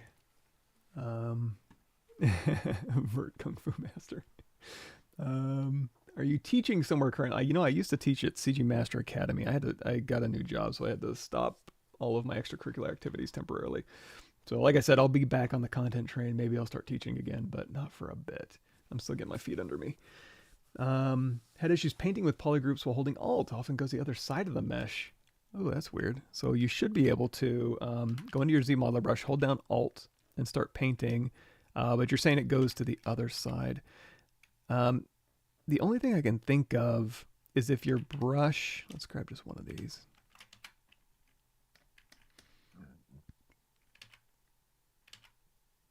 Okay, so Alt, Paint. Oh, you know, I'm on the latest ZBrush, so maybe they fixed it. I'm on 2025.2.1. My only thing I would think of is like if your brush size, because I don't know if you can if you can turn on backface masking for your ZModeler brush. I'm not sure if that works or not. Maybe turn that on and it won't. Another thing too is if you're ever, so we have double turned on, right? And it is flipped. So this was actually flipped the entire time. So if anything's ever acting weird and you're like, what's going on? Go to visibility, display properties, double, and turn that off. And if you are flipped, it may be literally painting on the backside of the object. Sometimes that's it. So flip that back, make sure your normals are facing the right way, and maybe that'll fix it. Or backface masking turned on, I'm not sure. That's a good one. Is it going to be game ready hair? That one you could probably Boolean it together and then decimate it. I don't think it'll be super game ready. You can do game ready hair strips with fiber mesh and textures. Boy, I don't have enough time. I'm already 5 over, but maybe next time we can go through that. That's a fun one. This is the part where my ZBrush crashes. Oh no. Well, yeah, for people who have that happen, quick save, hit 9. That'll quick save, do whatever you're going to do, and if it crashes, no problem, just restart ZBrush and it'll pop up immediately back here in your quick save. It'll be like recovered files, just double click that. I might have a gun in Blender and bridge to ZBrush via Go B. The gun modeled true the real world size. Oh yeah, export the person ZBrush to get exported really tiny size. You might have to. That's a pain, isn't it?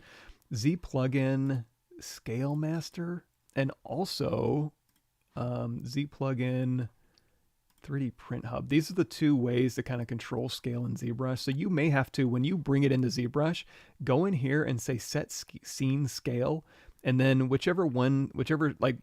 Actually, here's another thing. When you're working, maybe when you're in Blender, like make a 1x1 unit at whatever unit, or 10x10, it doesn't matter.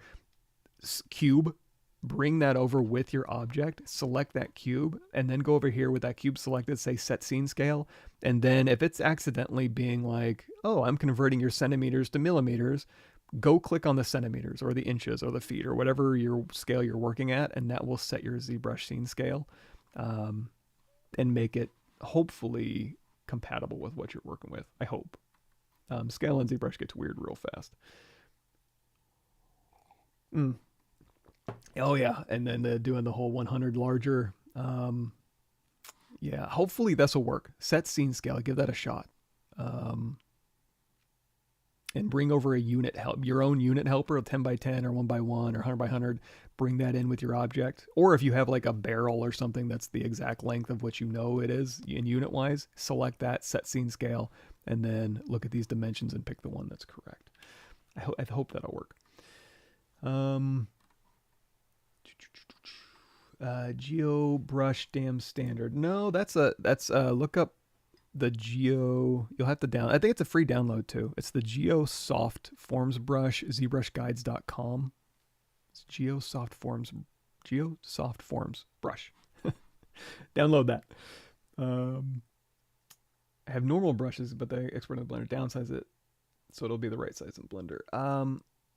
Well, it's a custom thing.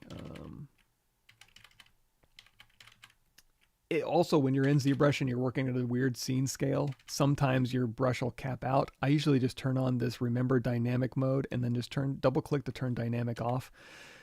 It's not ideal, but if I'm working at a weird scale in ZBrush, that's what I'll end up doing mostly. Cool. Any way to set local morph target? Once you move the morph target, it goes crazy. Oh, that would be nice, wouldn't it? Gosh. I don't know that there is. I don't think there is. Ugh. Sorry about that. Import the model from Maya. It's off center even when. So when you're importing, what I would do is if you're using OBJ, this gets weird. So basically, if I didn't have, so let's say. This is not a symmetrical model, so I'm turning off X symmetry. So now if I took this entire object and I put a bounding box around all the objects and I put a line down the middle, it would put my center right here. In the old days of ZBrush and Maya and stuff, it would offset ZBrush's axis to be like right here for some reason. Instead of in the world middle, it would put it over here. So what I would end up having to do is if I was going to export all of this, it should do it for you. So if I export this as an FBX out of Maya, don't do an OBJ, but do an FBX, it should put a bounding box around everything and maintain your center line. If it doesn't, just manually go into your Max Maya Model Blender Cinema 4D, append, or not, you wouldn't append in whatever program. Keep this world center and then just make it so that it is encompassing your entire object. I would even put it at the top here. And this should make it so that regardless of anything happening in here, because this is world center and encapsulates the entire object, it will keep your center line down the middle. So put a big old bounding box that's world center around the object, symmetrical on all sides. And then when you export that, it'll use that bounding box as a guide rather than your actual object that might be off center, and that should hopefully fix the issue. But that's a weird one. That sucks. Sorry about that. What brushes do you recommend from that library other than Geo? Oh, you know what? They're all good. In fact, I usually keep. I mean, I don't do a ton of stuff anymore, really. But like, I'll just kind of collect brushes. So from his collection, I feel like I was having some fun for a little bit with. He's got skin brushes, wood, Giger, and Zelensky, or not Zelensky. Giger, and I forget the name, but yeah, there's a ton of anything that looks useful is probably pretty good. But for me, for my day to day, probably the only one I really use is the GeoSoft brush, and even then, it's like if I'm doing something specific. But yeah, your mileage may vary. Cool. Well, thanks everybody, and I'll see you next time. And hopefully, I'll get back on the content train. And I don't know. Love you all. Have a great rest of your week.